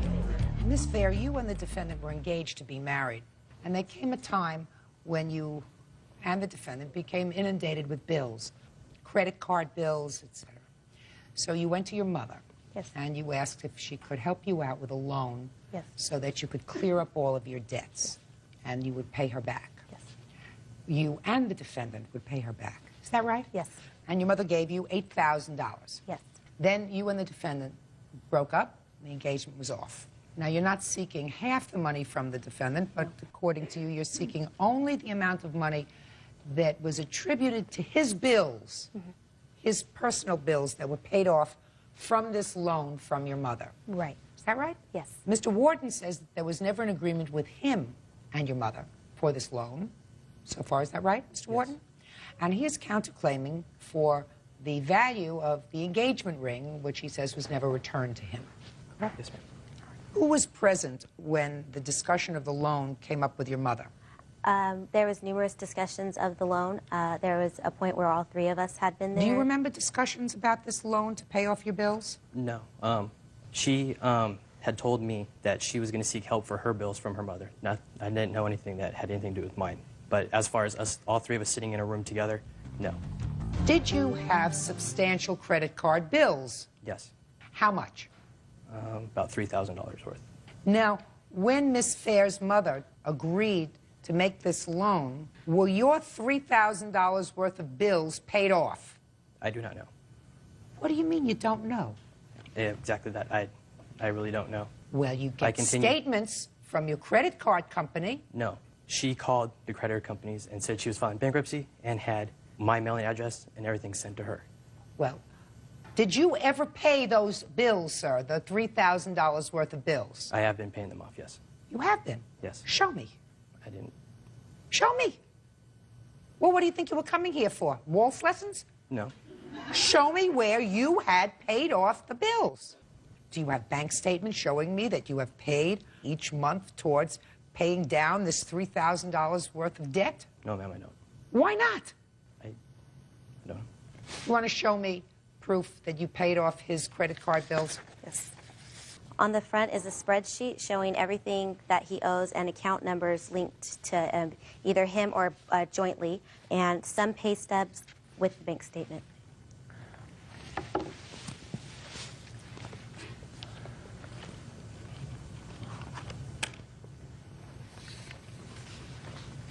What was purchased at Samuel's Jewelers? My first engagement ring. What happened to that?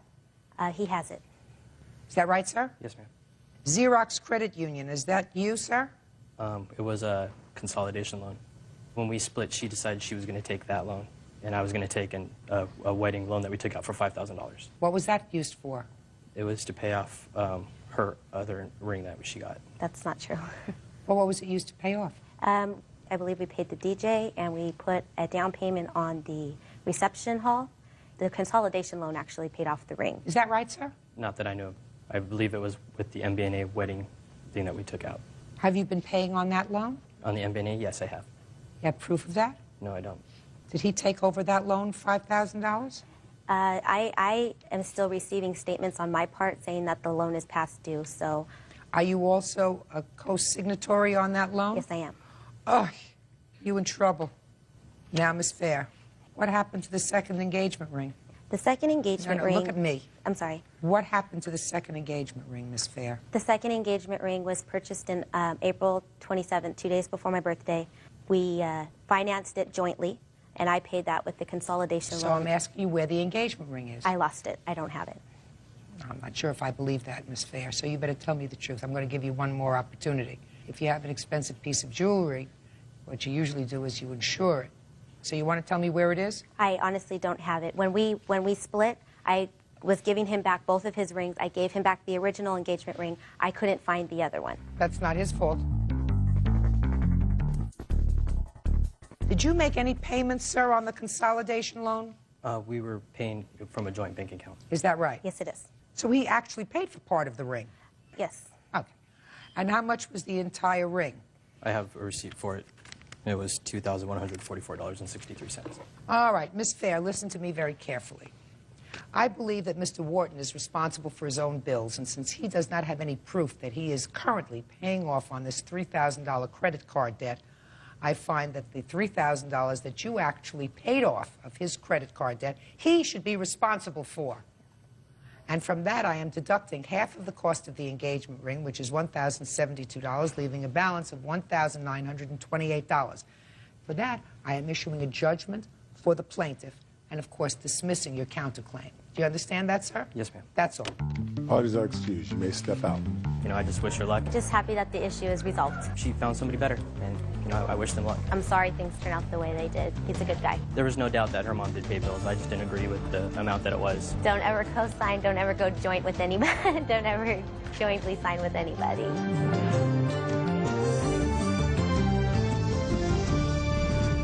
In the matter of Tippett versus Coleman. Parties have been sworn in, Judge. You may be seated. Ladies, have seats, please. Mr. Tippett, according to what I've read, you met the defendant in some sort of a chat place on the Internet. Correct. And then there came a time when you moved into her home. That's correct. And it is your claim that she kept and or sold some of your personal property when she locked you out of the house at some point after an altercation. That's correct. Ms. Coleman says that she has none of your personal property, that you were abusive to her, that you choked her, were assaultive. That's the reason you were locked out of the house. And that you did have certain property there, some of which you took, and the rest of it she tried to get you to come and get several times. You didn't come and get the property. She put it out and she disposed of it. She's counterclaiming for the assault. She's counterclaiming for some rent that she says you owe her, and for storage fees for storing the property that you left behind. That's nonsense. Right. You understand that? Yes, ma'am. All right. When did you move in with her and why, Mr. Tippett? I moved in on April 7th of this year, 2003. The reason I moved in with her is I was going to be homeless or having to move back in with my mother in Atlanta, Georgia. Why? For being unemployed for an extended period of time, and I was writing a book. Is what you're telling me is that you planned on moving in with Miss Coleman and not paying any money to her? There was an arrangement for me to pay weekly $70. Did you have your own room? No, I slept on the sofa in the living room. Okay. So now you're living there and you move in on the 7th of April. Correct. 2003. When did you move out? Well, I left on the 30th of August. I didn't move on the 30th of August. I was not allowed to get anything. Well, why don't you tell me what happened? On the 29th of August, I went out to get some dinner, and when I returned around 8:30, 8:45, the door had been deadbolted from the inside. I knocked on the door, spent 30 minutes outside using cell phone, calling 911 to get assistance to have her open the door to let me in.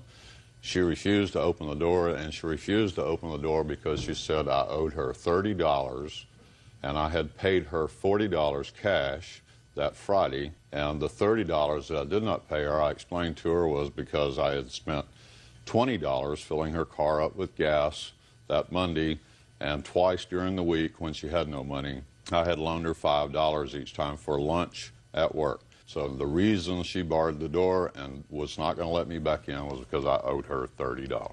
Did you get any of your property at any time after August 30th? Well, I stayed the night after the police came and were called after I kicked the door in. Oh, so you kicked the door in? Well, I kicked it once and the door opened and it shattered the door jamb. So, yes, I kicked the door in. Were the police with you when you kicked the door in?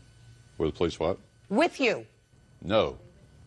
Well, what happened when you kicked the door in? Well, I had a burrito that had been going cold for about an hour. I sat down on the sofa and ate it. What'd she do when you kicked the door in? She called the police, and I sat and waited and let her know when the police had arrived, and we talked to the police when they got there. And you stayed the night that night? Is that right? Yes, I did. And you left the next day? Left the next day. What did you leave? I left everything. Like what's everything? All of my computer, my bed, most of my clothing, every belonging that I had other than what I could carry in my arms. Did you ever get your computer? No, I did not. Where's his computer? I had to sell it to pay for glasses after 3 weeks of him not coming back to get it. And I had to have glasses for work. And I had no money to pay for it. That he broke. How much did you get for I got computer? $150. And I brought... What else did you sell? That's all I sold. Where's his bed? The bed is at my apartment. He gave me the bed before he moved in because mine was too short for him to sleep on. And he didn't have a place to store mine. I thought he was sleeping on the sofa. He didn't want to sleep on the sofa after he moved in. He wanted me to sleep on the sofa because he worked harder than I did, and the sofa was too short for him.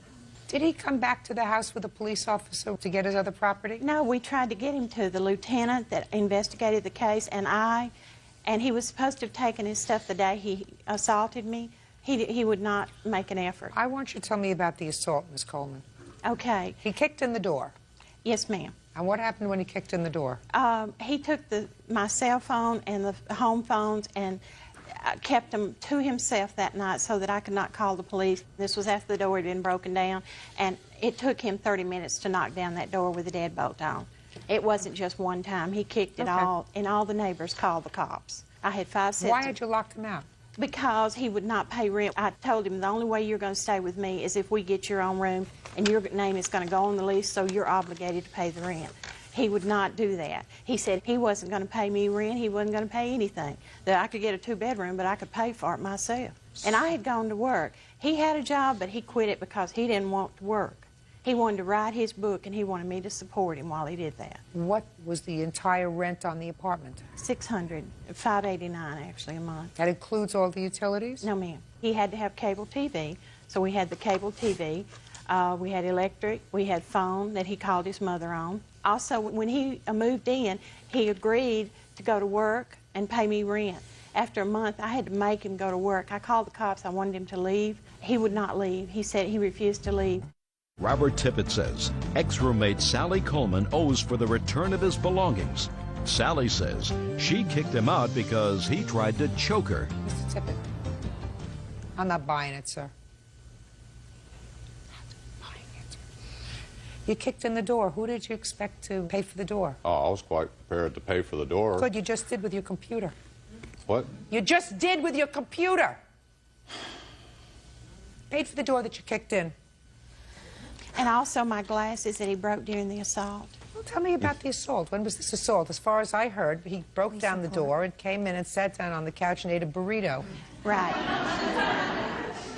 He told the police that he would leave the next morning. He agreed to. I knew he had a paycheck in his pocket, which he wouldn't share with me, as usual. And he said he would get all of his stuff the next morning. It was like 11 o'clock the next morning. He still was making no effort to leave. I started putting his stuff on the couch. I said, okay, get your stuff. Get out of my house. He wouldn't make any effort. So I started to take his stuff out and put it on the porch. He grabbed me by the hair, slung me around, slung me on the floor, put his arm around my neck, tried to choke me until I almost fainted. Then he pulled me up off the floor by the hair on the back of my head and told me he was going to kill me for what I'd done to him.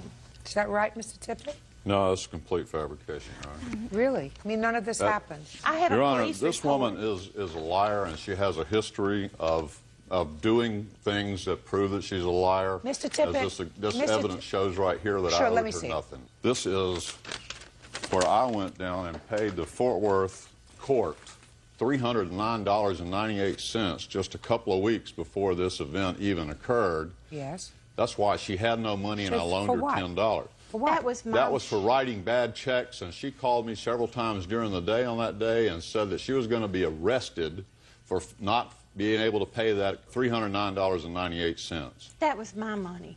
He got my paycheck and took it down there to pay because he That's wasn't a lie, working, Your Honor. and I couldn't That's get a off lie. work to go. That is a receipt that has my name on it. I know it has your name on it. She said it was her money. Where'd you get $309.98 from? That was money that I had. From where? From work. What work? You told me you didn't have a job. I never told you that. I was an independent contractor for a local courier service in the Dallas-Fort Worth area. I worked it was 5 to 6 days a week from 8 till 5. Mr. Tippett, Mr. Tippett, don't think so. Who are you? A friend of Robert's. Is he living with you now? No. Good. I have a... Shh. Stand up. How long have you been his friend? Since September, the mid-September of this year. Of this year? Correct. Then you know nothing. Okay. Sit down. Except for one thing. How many days a week was he working starting in mid-September? He started work in, I think it was right at the beginning of October. Thank you. Sit down. Happy. Your computer paid for the kick-down door. Listen to me very carefully. Is he out of your life? Yes, ma'am. Did you change the locks? Yes, ma'am. Very good. Goodbye. Have a happy life. Don't take anybody into your home that you met on the internet. You understand me? Yes, ma'am. Good. Goodbye. Thank you. Parties are excused. You may step out. He was so hostile to me that I couldn't stand to leave. I was afraid of him. That's total fabrication. The final straw was when he kicked down my door and assaulted me. I kicked the door in. That's all I did. Live by myself the rest of my life. Get a dog. And now the next case. All parties in the matter of Balloonist versus White. Step forward, please. Executive search consultant David Balloonist is suing his former employee, 23-year-old waitress Erin White, for an unpaid loan to buy a car. Erin says David gave her the money with the hopes of having a relationship. Mr. Balloonist, you claim a loan to the defendant for a car. Correct. And she said there was never a loan, that you made a gift to her of this money for the car.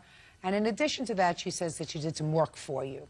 How do you know her? We had met when I was working on one of my rental properties. Erin approached me and asked if she could help out on some of the properties in order to supplement her income. Help out doing what? Painting, cleaning, wallpapering.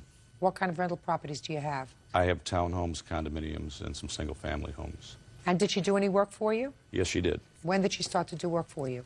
She began work someplace in the neighborhood of 7903. Tell me about the car loan. The car loan is something that she requested of me. I know she had a difficult time getting around town, and she first approached me and asked for a loan for $2,000, saying she didn't have quite enough to be able to buy the car. And then in the next conversation, she came to the office and said, "Can you make it $2,500?" And when was that, sir? That was the day that I wrote the check, which would have been August the 21st of this year. So she had already been doing work for you since July. Correct. And been paid. Correct. So you gave her a check for $2,500. What was the agreement as far as repayment? A repayment I had actually, because Erin, at least at that time, said she was interested in doing more work. I thought my downside risk was somewhat limited, and she seemed like a reasonable person. So I had her sign a promissory note as well as an amortization schedule. Can I see it, please? Yes.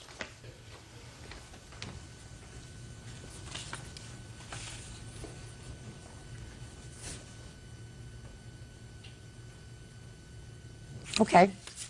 May I also see that, please? Mm-hmm. Absolutely.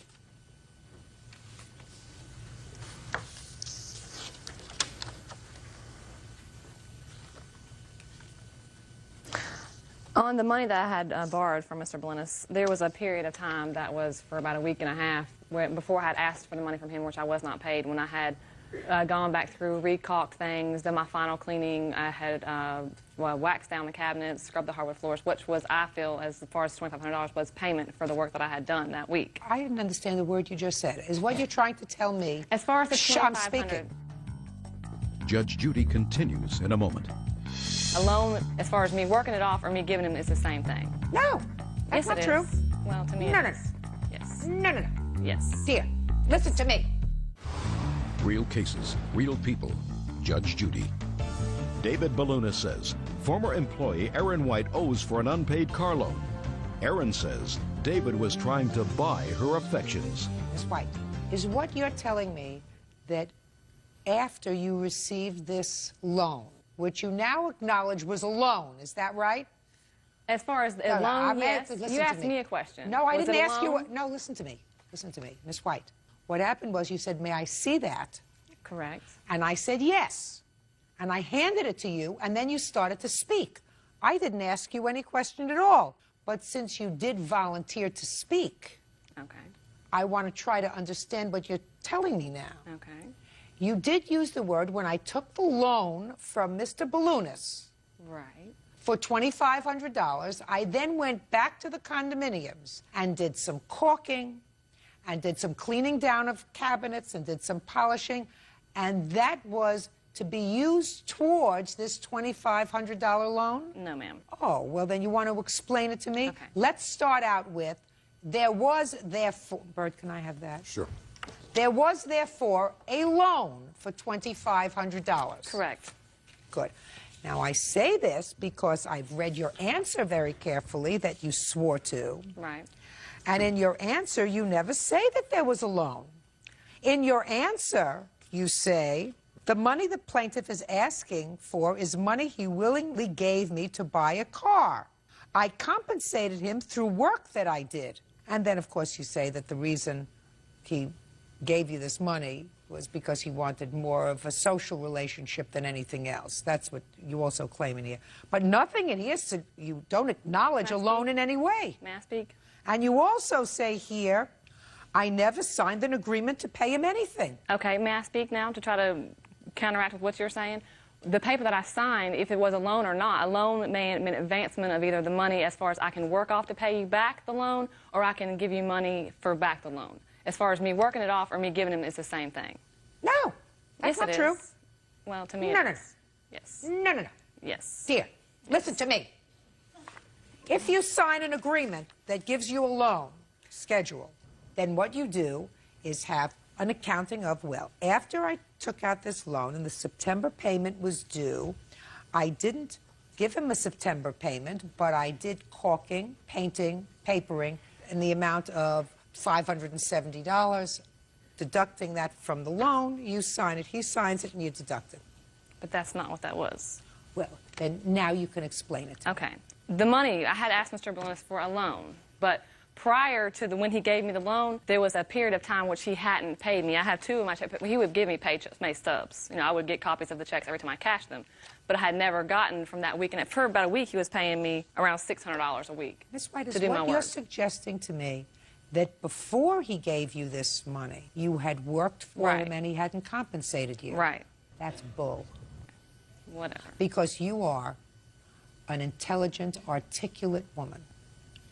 And as an intelligent, articulate woman, you would never have signed a loan agreement that said that you owed him this money plus 8% interest. You would have said, well, before I'm speaking.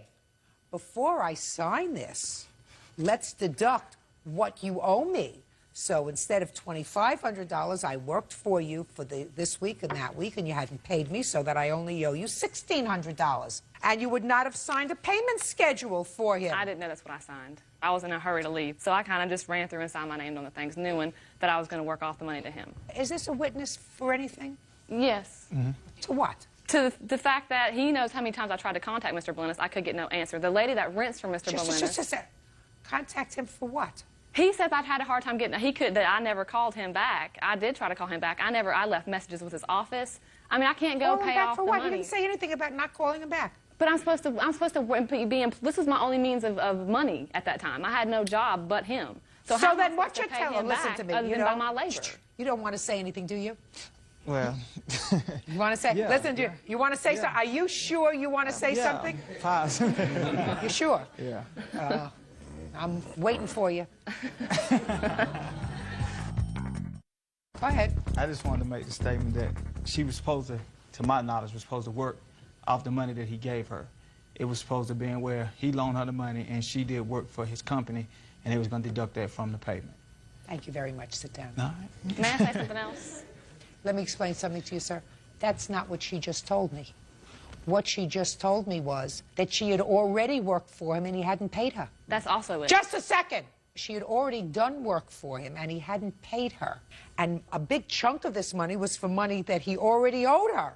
Are you following me? I'm following you. It was supposed Good!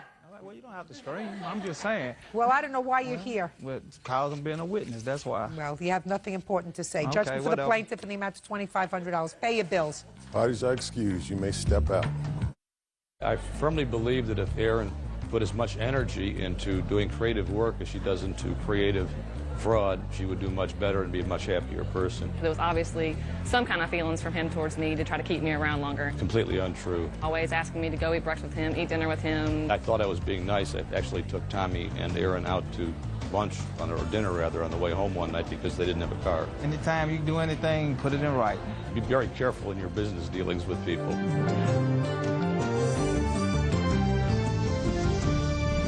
May be seated. Ladies, have seats, please. Mr. Huffine, was the defendant... What I gather is you had one son. Yes. Her daughter was in a relationship with your son. Yes. And he was tragically killed. Right. At that time, you decided to buy some burial plots. 5 of them. So that when your son was buried, you would know that you would be buried next to him and where the family would be. She bought plots above you. Her daughter did. In any event, this is your complaint. You found out that a stranger had been buried in one of your plots. Yes. And it is your claim that Ms. Donovan caused that to happen. Yes. And that she forged your signature for the authorization with the cemetery. Yes. In order to move around the spots. Right. You say you never gave your permission for that. That's correct. And you want to be compensated. Yes. Ms. Donovan says that you did, in fact, give your permission, and she says that she can prove that you gave your permission. And she is counterclaiming because she said she's had to go through all kinds of legal gymnastics to clear herself of these allegations. So first tell me, when did your son pass away? In 1997, December 24th. And how did he die? A doctor made a mistake, drilled into his brain. So it was a surgical error? Yes. How long had you been living with Miss Donovan at the time? Less than 2 years. And how long had your son been involved in a relationship with her daughter? Probably since, 13 years old. How old was he when he died? 18. Now, can you show me, please, the burial plot locations? I would like to be able to see that so I could put it in context. I have the video right here, if you'd like it. I would.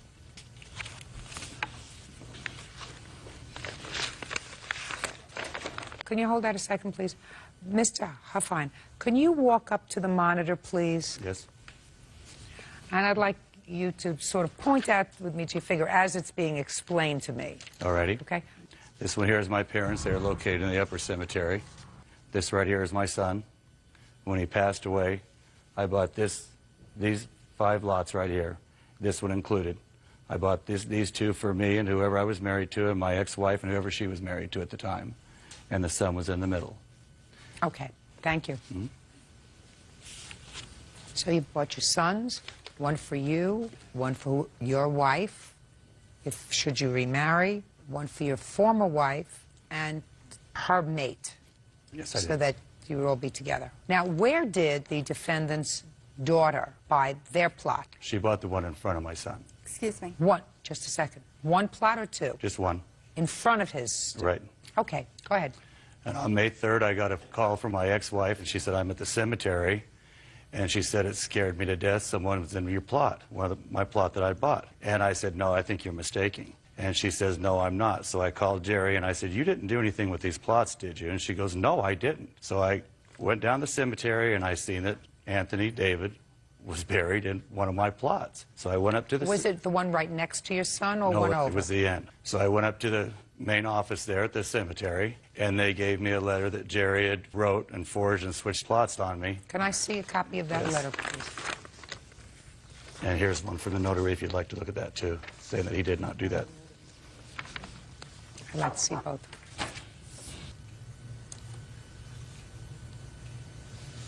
Continue. And at this point, I went through different attorneys. They explained to me what she had did, and they gave me a copy of that. And you said I never signed it. No, I never signed that. She also called the cemetery and told them she did not remember doing this. That's hearsay.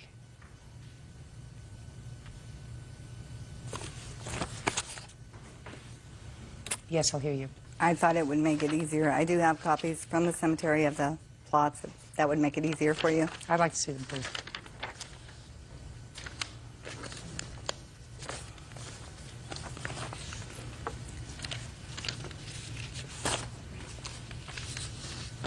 Okay.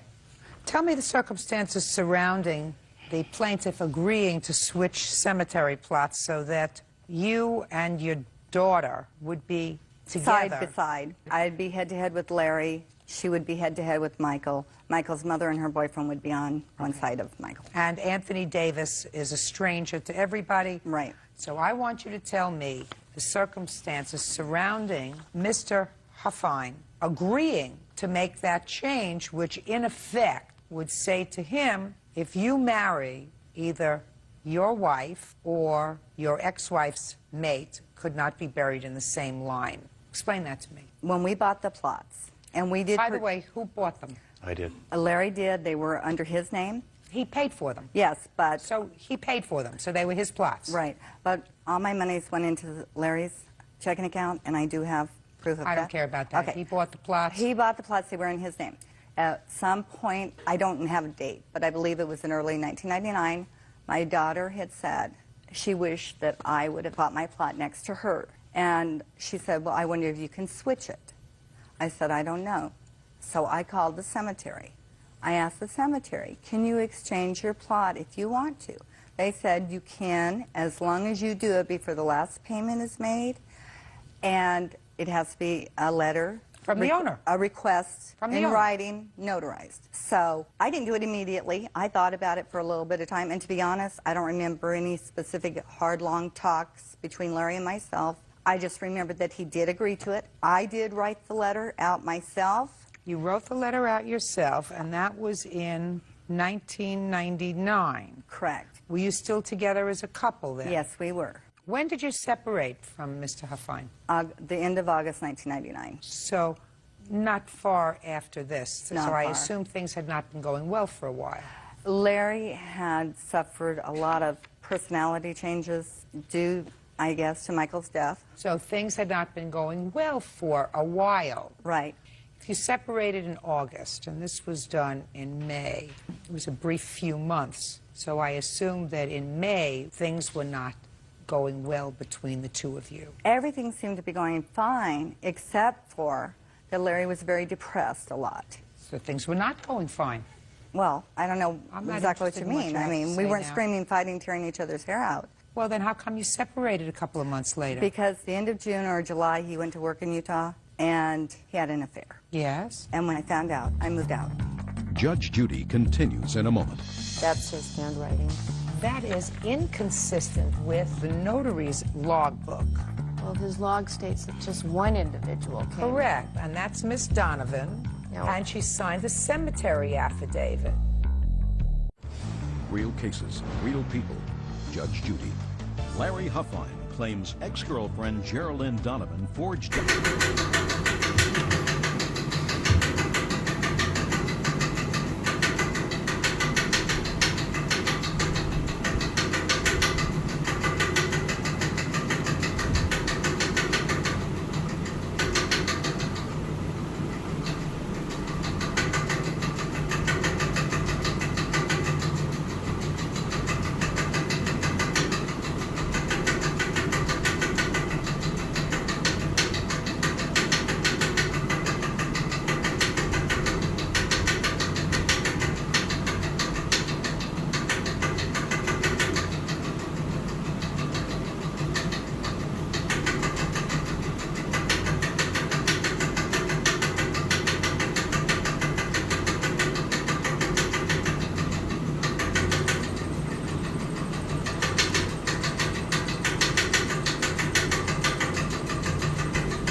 Hi there.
Hi there.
Hi, everyone.